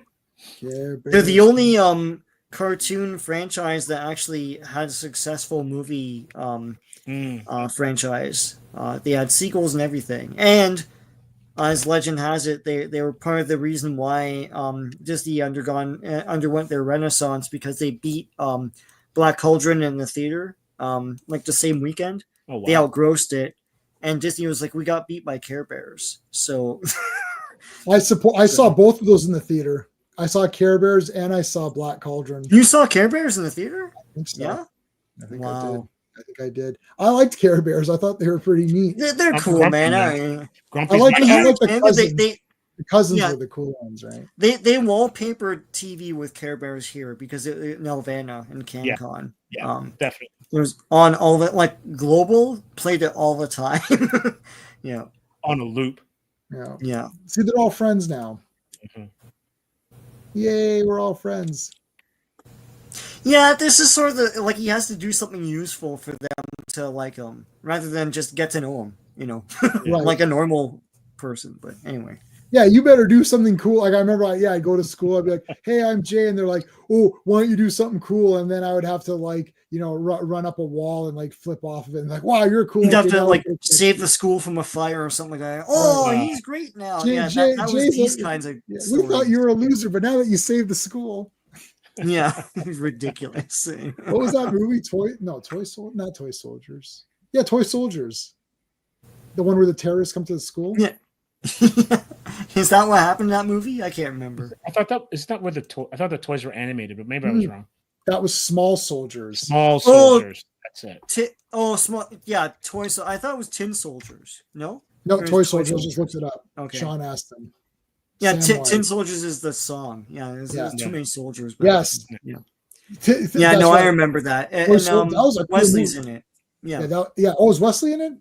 Yeah, I'm pretty sure. Oh my God! Yeah, he is. You're right. Good job. Yeah. Yeah, Lou Gossett, Andrew Divoff. Yeah, there you go. Yeah, Lou Gossett. Oh my. Yeah. Oh, Lou Gossett's the man. Yeah, but anyways, Toy Soldiers. Yeah, so Toy Soldiers, that was a good movie, and Small Soldiers was a fun movie too. All right, episode 9, BraveStarr and the Law. Okay, so Tex Hex decides to legally claim Star Peak for its rich source of carium and evict Shaman from his home. BraveStarr and JB tell viewers the law must be respected even if one does not agree with it, and there are legal ways to change a law. Except in the show itself, Shaman tells you something else. But anyway, with that whole like drowning bird thing, which I thought was cool. Mm-hmm. That you're not supposed to swim in that lake, but like BraveStarr had to save the bird. And Shaman's like, yeah, sometimes you have to make your own decision based on your heart, like what you think right and wrong is. Yeah, do you save the bird, or but do you at the end they had to tell kids like, okay, but you can't break the law, like you just can't. Yeah. Well, I mean, I don't know. But here's these guys, the big carium, I bet you this is like Chosen's scale in Karate Kid 2.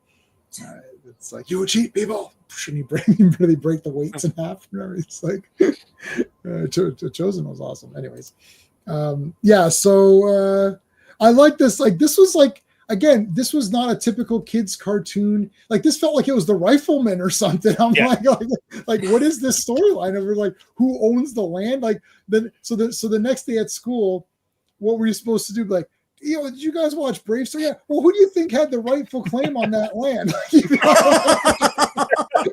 Recess talk, yeah. It's like the big recess. Like, oh my gosh! Can't wait for recess. It's Sean and Steve. What did you guys? I really think Tex Hex did a good job. He did it. It's legal. I don't know. It's all above board. No, he cheated. He went around skirted the law and all that. It's like, well, I don't think I would save that bird. It's illegal to jump in the lake, so I'm not saving that bird. It's like, this is supposed to be like the discussion that you're supposed to have after. It's so awesome because it's like they couldn't even remake this story now.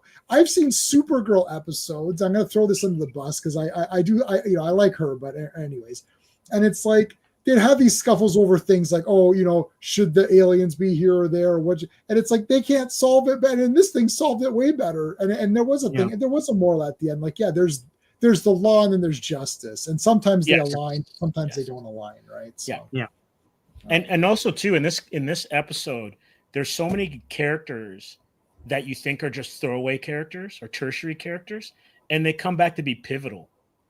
Yeah. Like this guy in the middle, right? He plays a pivotal role. Yeah. All these guys, and we've seen, what's interesting is like the background people all have things to do.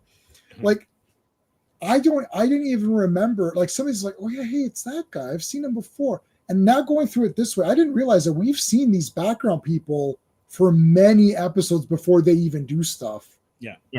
That's really cool. The character you never see, and he was only in the movie, was the coroner. I guess that was a bridge too far for somebody. Right. It's like, well, he deals with death, and we don't want that. We kill off these other characters, though, but, yeah. I don't know. Yeah, so it's all about claiming the land. BraveStarr does quit. Mm-hmm. Well, it's about doing what you like. I mean, he quits because he's not going to evict Shaman, right? Yes.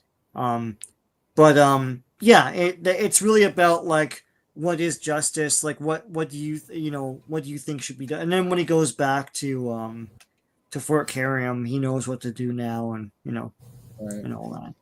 Yeah. Witness tampering, like there's a lot in here. And I think you can relate because I used to teach, and that there would be kids that would have a story, and that the story is probably not true because there was witness tampering at recess, right? So there's some stuff that translates. But look at him here, man. He's absolutely not of himself. This guy's lying on the stand, Judge. Yeah, perjury. Right, and she doesn't tip the scale. She goes, "Look, this is the law." I don't agree with it, but this is the law, right? Yeah. And then someone comes and says, "I am the law." No. Well, there is kind of a Judge Dredd-ish kind of "I am the law" dude. The guy who comes in later. Yeah. Let's see if we can. See if you can find. I love Tex Hex. Is like Tex Hex probably could have done all of it. He could have done more damage legally than. Yes. Yep. Yeah, he's too complacent as a villain in this one. Oh, this is awesome. His area. Mm-hmm. Where's Tex Hex's base? Right there. Like, when you were a small boy, you played with toys. These toys are now available at Towers and Woolworth, and I guess back then for sure. Each sold separately.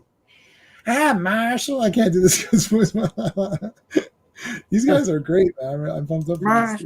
Yeah, he's hesitant to pull the lever, but he does in like episode, I can't remember 1 or 2 or something.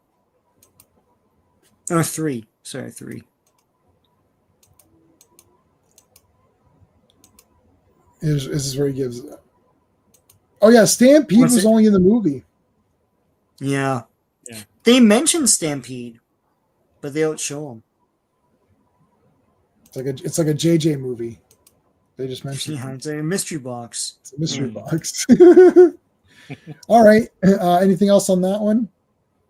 We're getting close to some of the really. It's just, I mean, we said it before. Like they're able to talk about things that other cartoons weren't able to, and it does remind me a lot of Fat Albert, which was another Filmation cartoon from like 10 years before this. But but like, you know, they dealt with things in there that you would never deal with today, and this is same kind of thing. Anyone who's like, oh, these cartoons are stupid, is like, watch this, because this was designed to sell toys and it was made for children. But like the things that they talk about here, for everything from like, land claim rights to colonialism to all forms of bigotry. Yeah, it's craziness, and even just like corporate ladder climbing, that's in here too. But no, okay, so now it was all fun and games for a bit. Now we're getting to the big ones here. Curium fever. Okay. And you're thinking this is Saturday Night Fever and there's these little. No. This is the real. This is actually like Gold Rush fever. Okay, so go ahead, Sean. Human prospectors become jealous of the prairie people due to their accessibility of Curium. Taking advantage of the conflict, Tex-Hex frames the prairie people for kidnapping J.B. McBride to instigate war between two parties. At the end, Shaman tells viewers to accept responsibility if they do something wrong instead of blaming others. Yeah, that's just one thing to think about in this thing. Like, there's Shaman, a lot to think about. One of the things, but like, yeah. I don't even know where to begin. This is where I started to realize that this cartoon, like, they're not messing around, and I'm not sure why on this cartoon they've really maybe they upped it. I don't know how well this did. Like, to me, it's like it was He-Man, Transformers, G.I. Joe. That's the big three. And then Thundercats is sort of your big four, if you can throw another one in there. Yeah. These other ones that we've covered, or like, like Thundar or BlackStarr or BraveStarr. All those other extra, all the star ones, I guess. Yeah. All the R's. Thundar, BlackStarr, all the double R ones. Zoltar and the Golden Lands. Yeah. Sure. Yeah. All those. So all of those ones were kind of like, yeah, it's okay. Maybe this was, I don't know if maybe it wasn't repetitive enough to be like comforting. Like, you always knew Skeletor, the episode was going to start with shenanigans, and then it would cut to Skeletor, who makes a plan, and then it cuts to them. What are we going to do? Right. And then they fight Skeletor. Like, it's the same every time, like the same format. And it's like good comedy stuff, and then cuts back. Skeletor, I'm gonna do this, and then cuts back. So you know exactly the format. It's comforting for a kid to be like, oh yeah, Mom, this is where Skeletor is gonna do something, and you're like, yeah. This one, there's like every episode starts differently. You don't know what's happening. You don't know what you're gonna be thrown into. This is almost like you could redo this with AI, or if you wanted to, like, now they can do it like almost like. And just up it a little bit, up the violence a little bit, and it could be like a proper animated series for adults. You don't even have to retool that much, really. Like, you could almost take most of it as is. Yeah, Thundar is awesome. We're gonna do Thundar, buddy. We're gonna do Thundar. At some point, yeah. We're gonna do Thundar. But this one, I don't even know where to, like, where do we even begin? Okay, so the prairie people pay. Now, I guess I don't understand, like, if the premise was that this place was rich in Curium, what's these guys' problem? It's like, you should be able to find it. And my other thing, too, is why wouldn't they just have just asked them? I guess they didn't think so. Like, they're so bigoted that they don't think that they can do that. Also, they don't regard them as people. Right. So, like, as people that think just like them.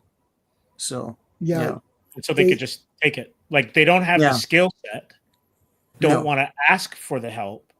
No. And then decide we're just going to take it. Yeah. Yeah. There's that one. But they complain about it at the bar. It's like it's So the prairie, you can't see it, but the prairie people have come in and ordered Sweetwater, and they're like, well, there's a Curium shortage. How'd you pay for that? And they're like, oh, we've got some, and they just pay. And they're like, that's where the guy's eyes light up, like, whoa, where'd you guys get? Like, it's like, how do you guys have all this? It's like, why do you have all this Carium where you don't need it and you're not even people anyways. You're not. I know, human. but it's ridiculous because like they have it because this is their planet. Like, like, dude, you're a guest on someone else's planet. Like, what the hell is wrong with you? Mm-hmm. Yeah. Now the thing is that the movie aired later. Yes. Yeah. This is one of the problems. We did it in order of, okay, well, the movie is a prequel, but if you didn't know, I can't remember if it's just established that everyone, like, I don't know if are they saying the prairie people, like we saw in the movie, yes, they landed here and the prairie people were there. So it's definitely like, he's the native or whatever. Like, so they're the natives to this planet. But if we didn't see that movie, I can't tell if it's implied. It's like implied. like that the 3030 Wimble episode. They talk about like this is their land and all that stuff, and you have to respect their thing of like, you have to adopt this kid or whatever, right? So but the thing is, like, watching that, you'd have to piece it together, like, yeah, I guess this is their land then, and you can't really so come in here and tell them what to do. So right? those guys are being all right, Mascarado. That's our buddy. It's Steven. Hey, Ross. Yeah. So Ross is going to come next week for a Green Night, so we're going to have a big panel for that. Okay. So it's pretty whatever. They're a bit pissed, and their whole thing is like, well, these guys shouldn't have all this Carium anyways. Blah blah blah. And then Tex Hex sees that and actually ups. So Tex Hex becomes like the media. He literally he makes them more pissed off. He's like, look, so he makes these robot prairie people to cause trouble and shoot around and cause a ruckus. And that actually escalates it because they're, oh, you see that, Marshall? Because BraveStarr's like, look, it's their land. They don't need to tell you where they got their Carium from. It's theirs. They don't need to share it with you. They don't need to tell you where they got it. It's theirs. That's it. And then they're like, oh, they cause trouble. He's like, no, they don't. They don't cause any trouble. They're just living their lives. But now so Tex Hex actually spied with his little thingy. Yeah. And then he makes robots to cause trouble. And now they're saying, you see that, BraveStarr? They're doing bad things. And So the word critters is used here. Yeah. We know we're not going to say, well, it could represent any number. It could be anything. It could be anything. But it's a definite slur. It's definitely a slur against the prairie people. Right. So the one guy's like, oh, they're just a bunch of critters and like they're irritating. And then BraveStarr's like, oh no, you shouldn't say that or whatever. Now here's the thing. This is very interesting. So they attack and they cause a bunch of like trouble and damage. They kidnap JB. They kidnap JB. Yeah. And so they're causing all this damage, and they kidnap the girl, and BraveStarr loves her. So he gets pissed off. He's like, the damn critters, they kidnapped her or whatever. Yeah. And then Fuzz is like, hey, what the hell? You said critters. And he's like, oh shit. Now I can't play. I wish I could play it. But it's actually better written than anything, because BraveStarr's like, you're right. I shouldn't have said it. I was angry. And he's like, it's okay, BraveStarr. I know you don't really believe that. And you were just, I couldn't believe it. I'm like, what the hell? I'm like, this is like so good. It's like Fuzz went way up in my opinion, because he wasn't, he was like, look, because BraveStarr's native also. So it's clearly not supposed to be a thing. Sorry, what were you going to say, Sean? No, he lets him off the hook, but I think it's more to like put everything back in order for the rest of the episode. But like, you can say that like Fuzz is trying to forgive him because he understands that he was upset or whatever. But my other thing about this too is that it's like just like in real life, these three alleged prairie people cause all this havoc, and because of that, it's pluralized to all the prairie people. So you see they're doing. It's like, these three guys, these three individuals. It's not prairie people are now going crazy. It's like, but you're saying that because you see this, and the optic is spread to everybody. And that's another thing this episode is showing. It's like it's crazy. BraveStarr says that. He goes, okay, it sounds like you're more concerned about the Carium and the prairie people, not the fact that they kidnapped JB. Right. So they're saying, yeah, Marshall, you see these guys are all bad people. and he's what you're saying. They're applying it to all the prairie people, but they're only applying it to them because they want their carrier, not because they actually think that, or not because they actually care about JB. I think Fuzz did forgive him because he's his hero, and JB was kidnapped, and that's look, if someone, like, if the person you love is kidnapped and you're like, oh damn it, and you say the thing, it's like, I know that's bad, but like on the other hand, it's like you can see why, you know, it's a slip, and he forgives him. So I thought that was nice that he forgave him. This was crazy though. Like, I can't believe it. I was like, wow, this is no, this episode, I can't remember. I have to look to see if this is one of the top 5 in that pack. Oh, there's a pack that came out with the best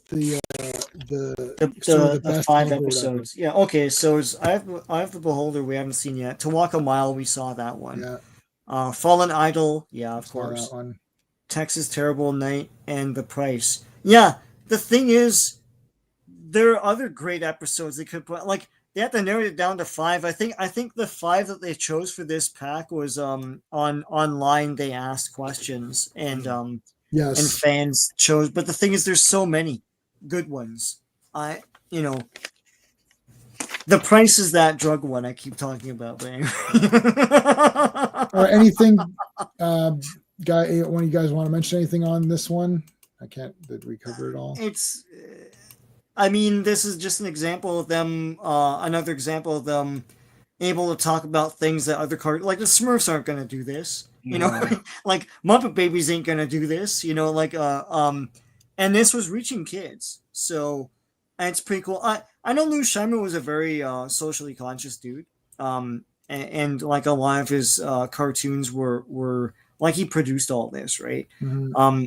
They had all these, they had to have morals in them, right? So, but this one goes a little deeper into things than the other ones. It's kind of fitting. I mean, it's sad that it's the last series they made, but it's sort of the capper of all their efforts up to that point. So, well, I love, like, they wrote this way better than like anything else, and it's like. And the thing is, it got you onto the side of the prairie people because we have seen them being really good throughout this entire series, and we know that this is fake. Like, you know, they're like, okay, these are clearly they're fake, they're robots or magical or whatever. What is Scuzz? Is he not a prairie? He's a prairie person. That's a great question because he kind of is designed slightly differently. Yeah, he is. But it's almost like he's an outcast from the prairie people. But remember, he got struck with the same demonic entity as Tex Hex, so he looks a little bit different. Oh, right. He's a demonized one of them. Yeah. This was great, man. I like this. I like Fuzz, man. He's a good character. He's a neat guy. You're gonna say, Steve? Sorry, Steve. Yeah.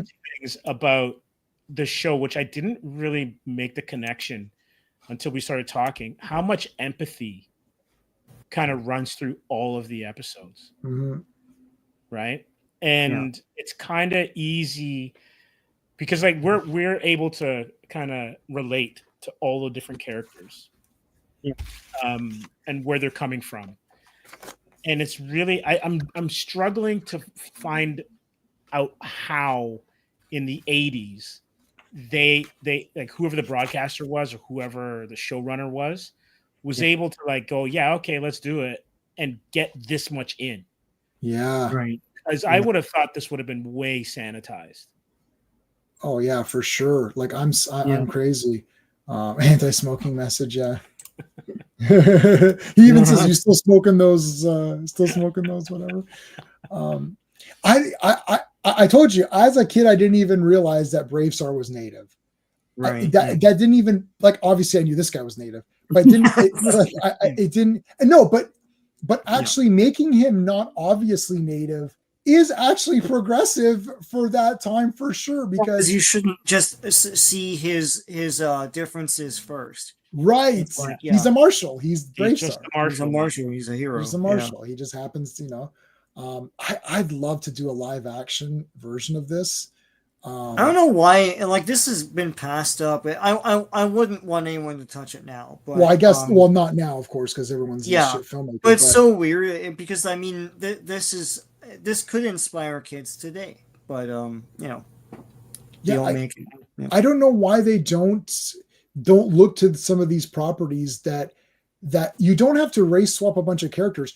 This has a lot of characters already, and all of your diversity boxes are checked, and it's good.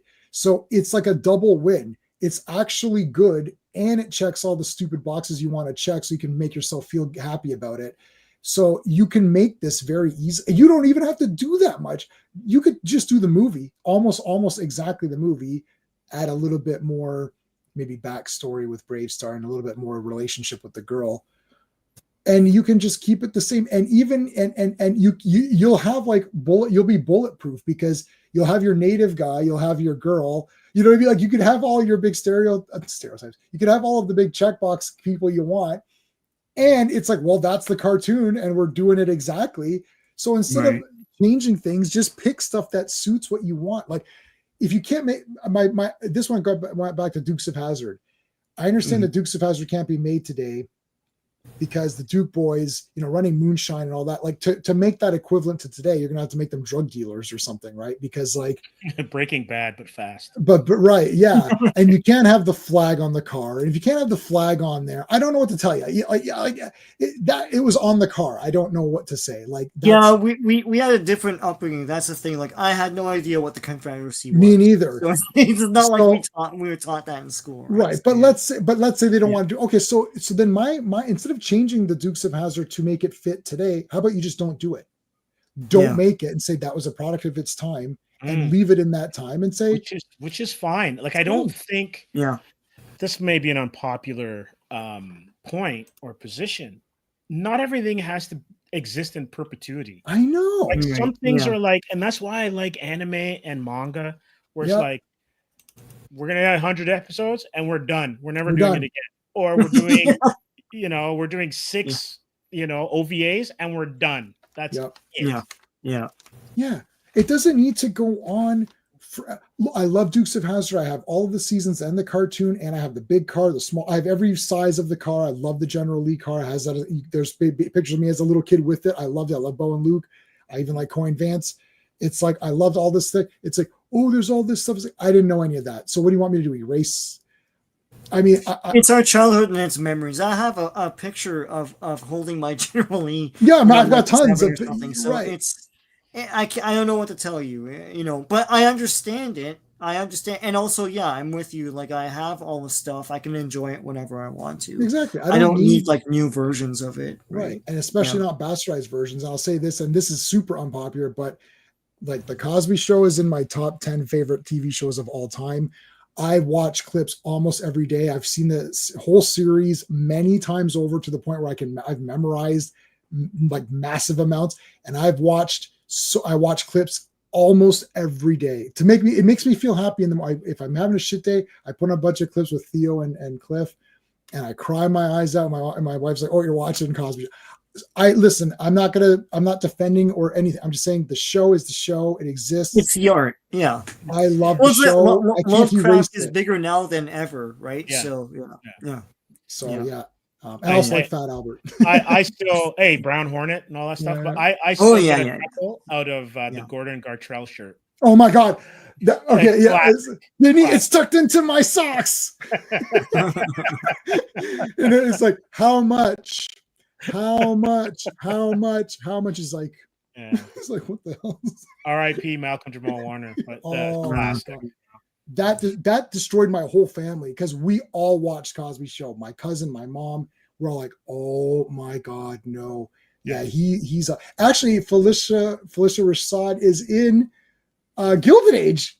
She's in the show I'm watching now. She's in Gilded Age. Yeah, she's in it. It's so great to see her in there. That cast is amazing. Oh yeah. Hey, Olivier Belmonte, how's it going? I only watch BraveStarr cartoons. I never got the toys. Me neither. I never got the toys. Supposed to Vintage Toylands, He-Man. Yeah, He-Man, G.I. Joe, Transformers are the big 3. Those are the big 3. Okay, memories. Memories. There's a lot here. Yeah. Yes. This one's loaded, man. Yeah. The Krang arrive on New Texas to capture Angus. BraveStarr and JB team up with Commander Kane, whom Angus has known for a long time. BraveStarr, JB, and 3030 tell viewers being afraid of something may make it seem scarier than it really is, and it's nothing to be ashamed of. Yeah, that's not what this is about. Yeah, what the heck? Okay, so first of all, you got these new slave labor introduced. Now, unlike go with the sheep guys, they're literally sheep. They're literally sheep. Like so on the nose. Yeah. Right. But these guys are losers. Let's face the facts. The prairie people are awesome. They get a lot of shit done, and they fight when they need to fight. These guys were losers. You know what, though? If they'd even put in a line that said they were pacifists, then it totally tracks. Yes. Yeah, then it's a Star Trek thing because there's a couple, right? Then it's a Star Trek thing, right? It's like, yes. And the Ood from Doctor Who are like that as well. The Ood, if for any Doctor Who people, real Doctor Who. Sorry for any people who care about the real Doctor Who. The Ood very like that. The Ood actually serve, and that's sort of their thing. And it's like, then you've got a couple of races in Next Gen and that were introduced. They're pacifists. It's like your planet's been taken over like 20 times. It's like, well, we just go with whoever takes over and that's it.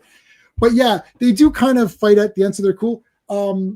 They don't look as cool, but they're made to look very, very like poor, and you feel really bad for them. Mm-hmm. And these guys are big, tough, armored up guys. Like, I mean, they look awesome. And they're total dicks. Yeah. I love that they're cats. Because cats are kind of evil. Yeah. Yeah. I love cats, but they can be evil, man. Yeah. And then you've got this whole thing with your father's lonely, and he's a person. He's not just your dad. So much in this episode, man. Oh my God. I don't even this one. What's a sad BraveStarr? Oh, hold on. Oh yeah, here she comes. Yeah. Yeah, man. She's awesome. Yeah, she is. It's Rogue or whatever. Pretty much with that 60s, comb back. Yeah, whatever that is. Old lady Rogue or whatever. How come they haven't done Old Lady Rogue or whatever? Anyone who hasn't seen this, you're not going to catch what I'm saying because you can't hear the voice actress. Yeah. When I heard her, I was like, Janeway? She reminded me of Janeway, just her cadence of her voice and the way that she speaks. And when I tell you takes no prisoners, she has no time for anybody who cannot step up and do the job. She tells BraveStarr, stand down. I'm going to take care of this. She told BraveStarr to stand down. JB's like, thanks, Star Marine for coming down and helping us out. We appreciate your help. She's like, no, you don't understand what's going on here. I'm taking this over. You guys can go stand down. It's like, oh, amazing. She was awesome. And then her name is Karen, which is funny. Yes. And turns out she likes McBride. And it's like, she's rescued him a couple of times. Like, that's my father. It's like, yeah. It's like, wait a minute. It's not just that. It was like, but you were married. Yeah.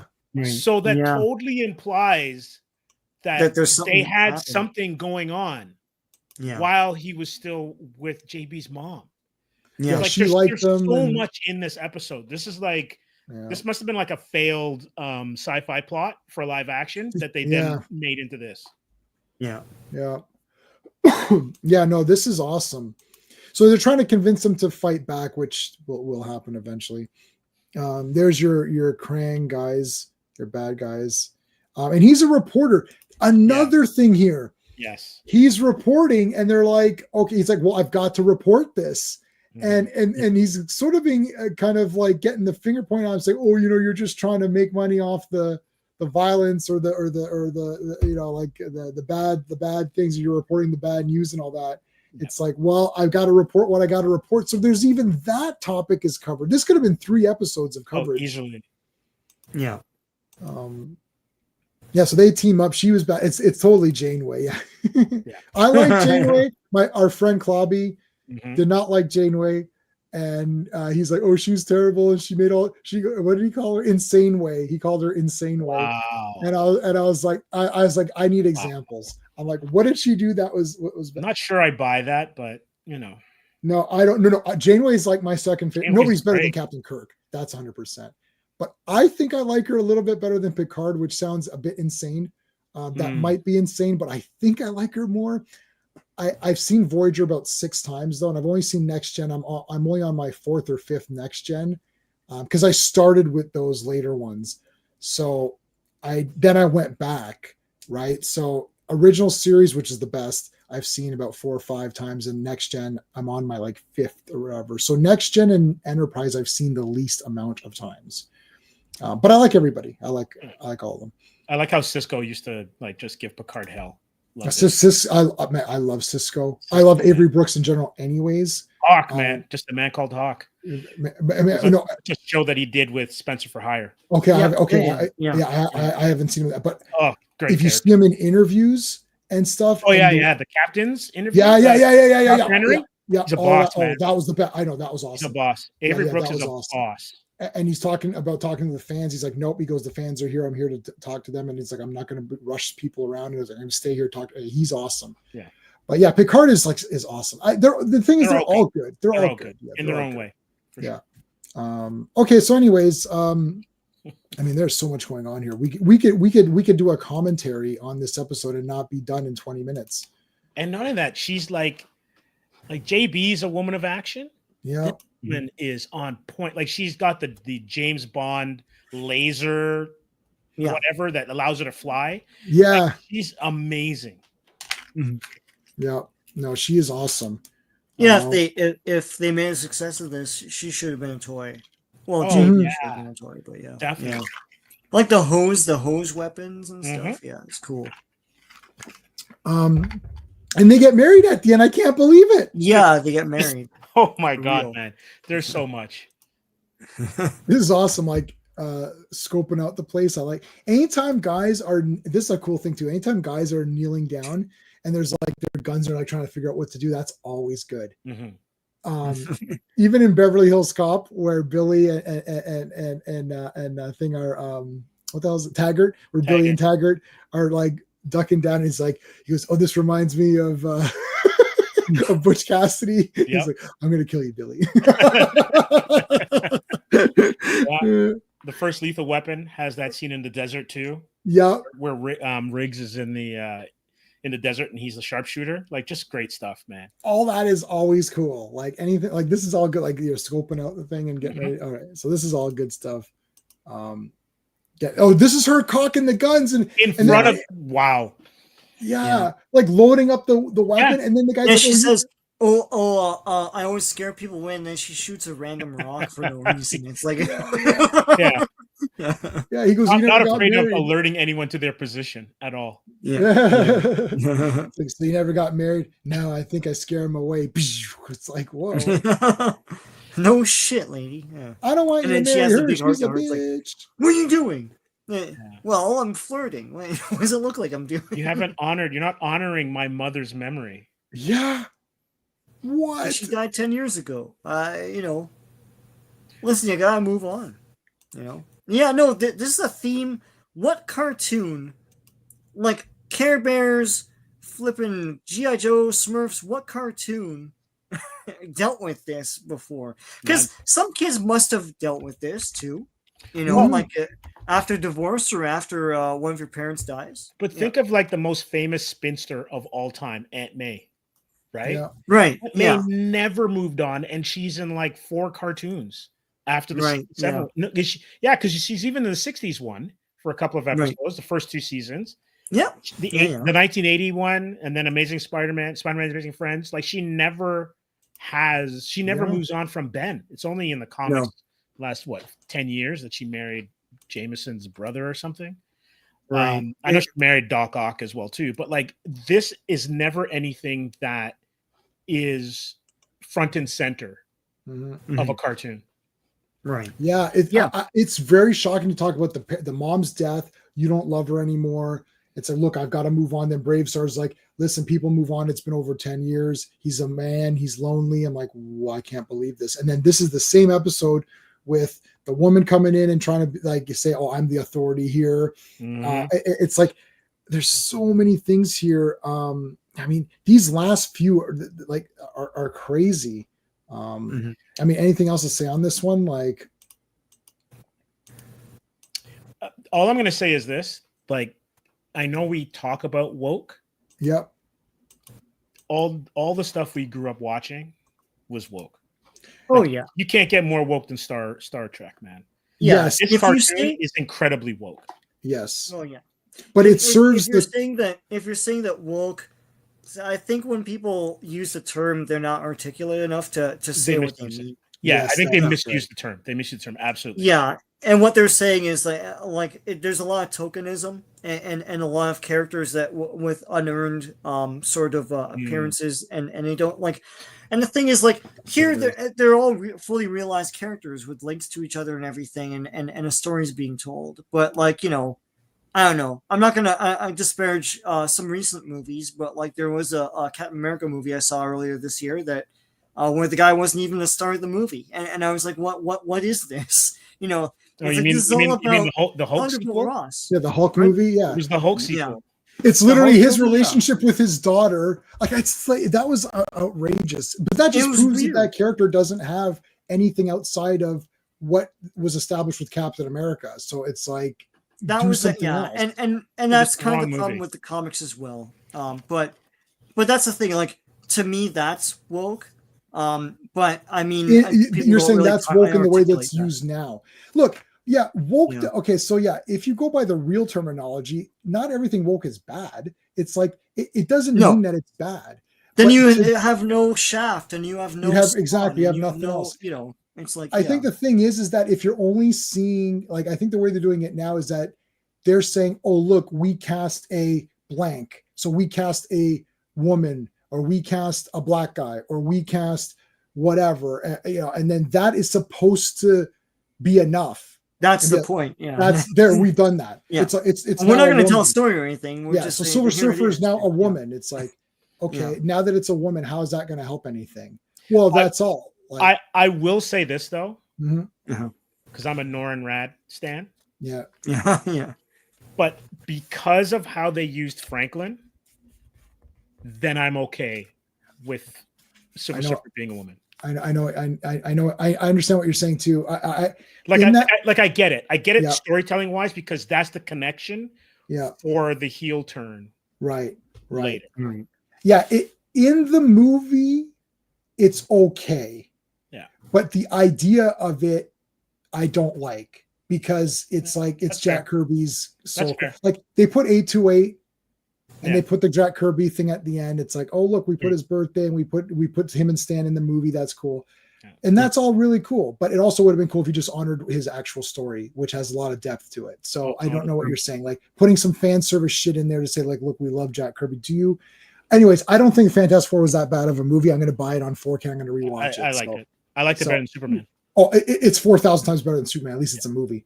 Well, it's a real movie. Yeah. It's a real movie. It doesn't have like 6 acts. And I will say that Neutron Star scene is one of the best scenes in the MCU. Like, looks good. As a set piece, and good. For what it does to serve the story, you're not going to find a better set piece than in the MCU. Did you see the artistry? The artistry is way up. Oh, like I saw it in IMAX, and I saw it in IMAX too. It looks awesome.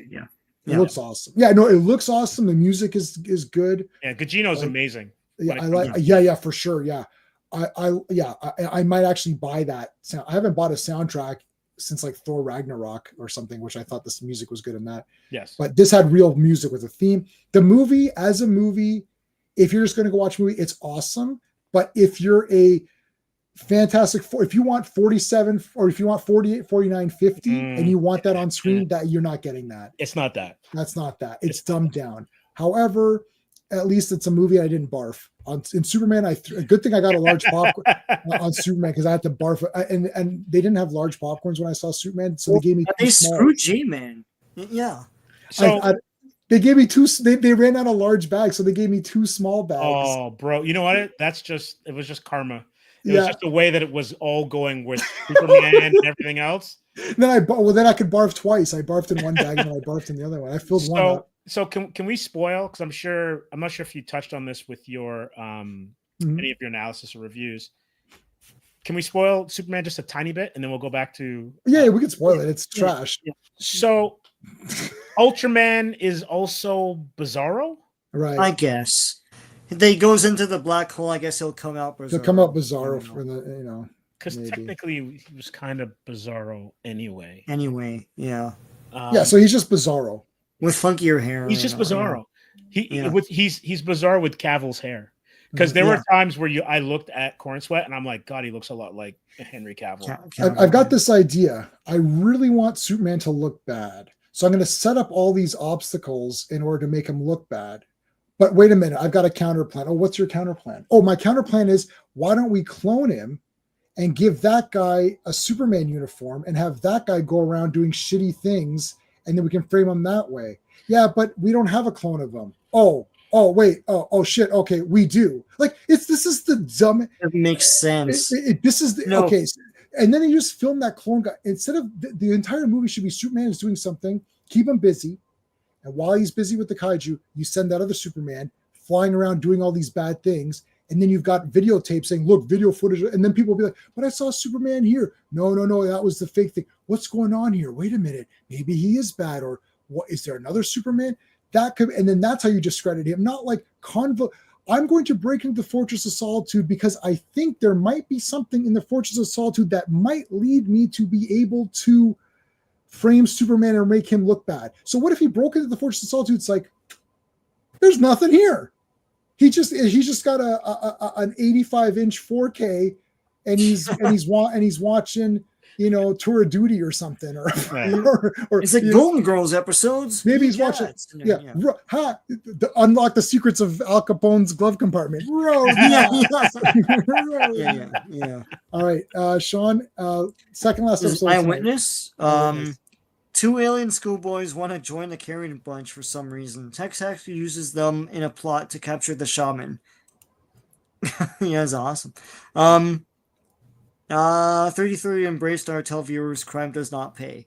Sure. Except for when it does pay, though. It does sometimes pay. Yeah. Like tonight. Otherwise, don't want to commit crime. So hold on a second. Crime doesn't pay. I did buy these. So I did buy these on DVD. So I did purchase these. We're literally watching this all. These are from YouTube. So yeah. It does pay because I'm monetized and I just got $5. I got a $5 super chat. So literally it paid me. I literally got paid. All right. Okay. So, so wait, the toys were great. Oh, awesome. I didn't know. Yeah, that's awesome. Okay. So these two little guys, they want to join Tex Hex. Yeah. I love these guys are setting a trap here. Yeah. And they fall through the trap. Hey, we want to join you, Tex Hex. I'm gonna eat you little guys alive. No. Yeah. What caused them? What caused Grumpy Bear's nephews to go bad? Like, why do they? Was it like the rap music? Like, what was it? No. They run into Handlebar, and then the next thing you know, they're like, "We're gonna join Tex Hex's group." It's like, why did you even think of this? Like, they're not even appealing. No, they're homeless. They live out in the desert. It's like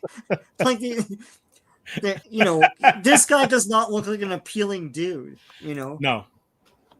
So, I like Tex Hex. See, you're just because he's evil, just because he looks evil and commits evil crimes and hates everyone and wants to kill you, you're judging him. Is that what we're getting at? Yeah, they attack the town all the time, and when they do, there's these sirens and everything, and it forms a fort. It's like you're inside it.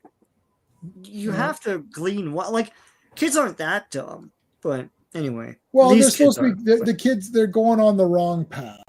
Yes. So we've got to. That's the broad strokes of it. Yeah. Yeah, they're on the wrong path. You got Memento on DVD. They look more like gummy bears to me, like the way they're designed with the snouts and everything. I've got all these box sets you're talking about, Daniel. I have everything. I own it all. She is awesome, Vipera. Yeah. She-Ra season 2 was at Zeller's in abundance for some reason. In Canada, and I bought an extra copy. Yeah, in Canada here.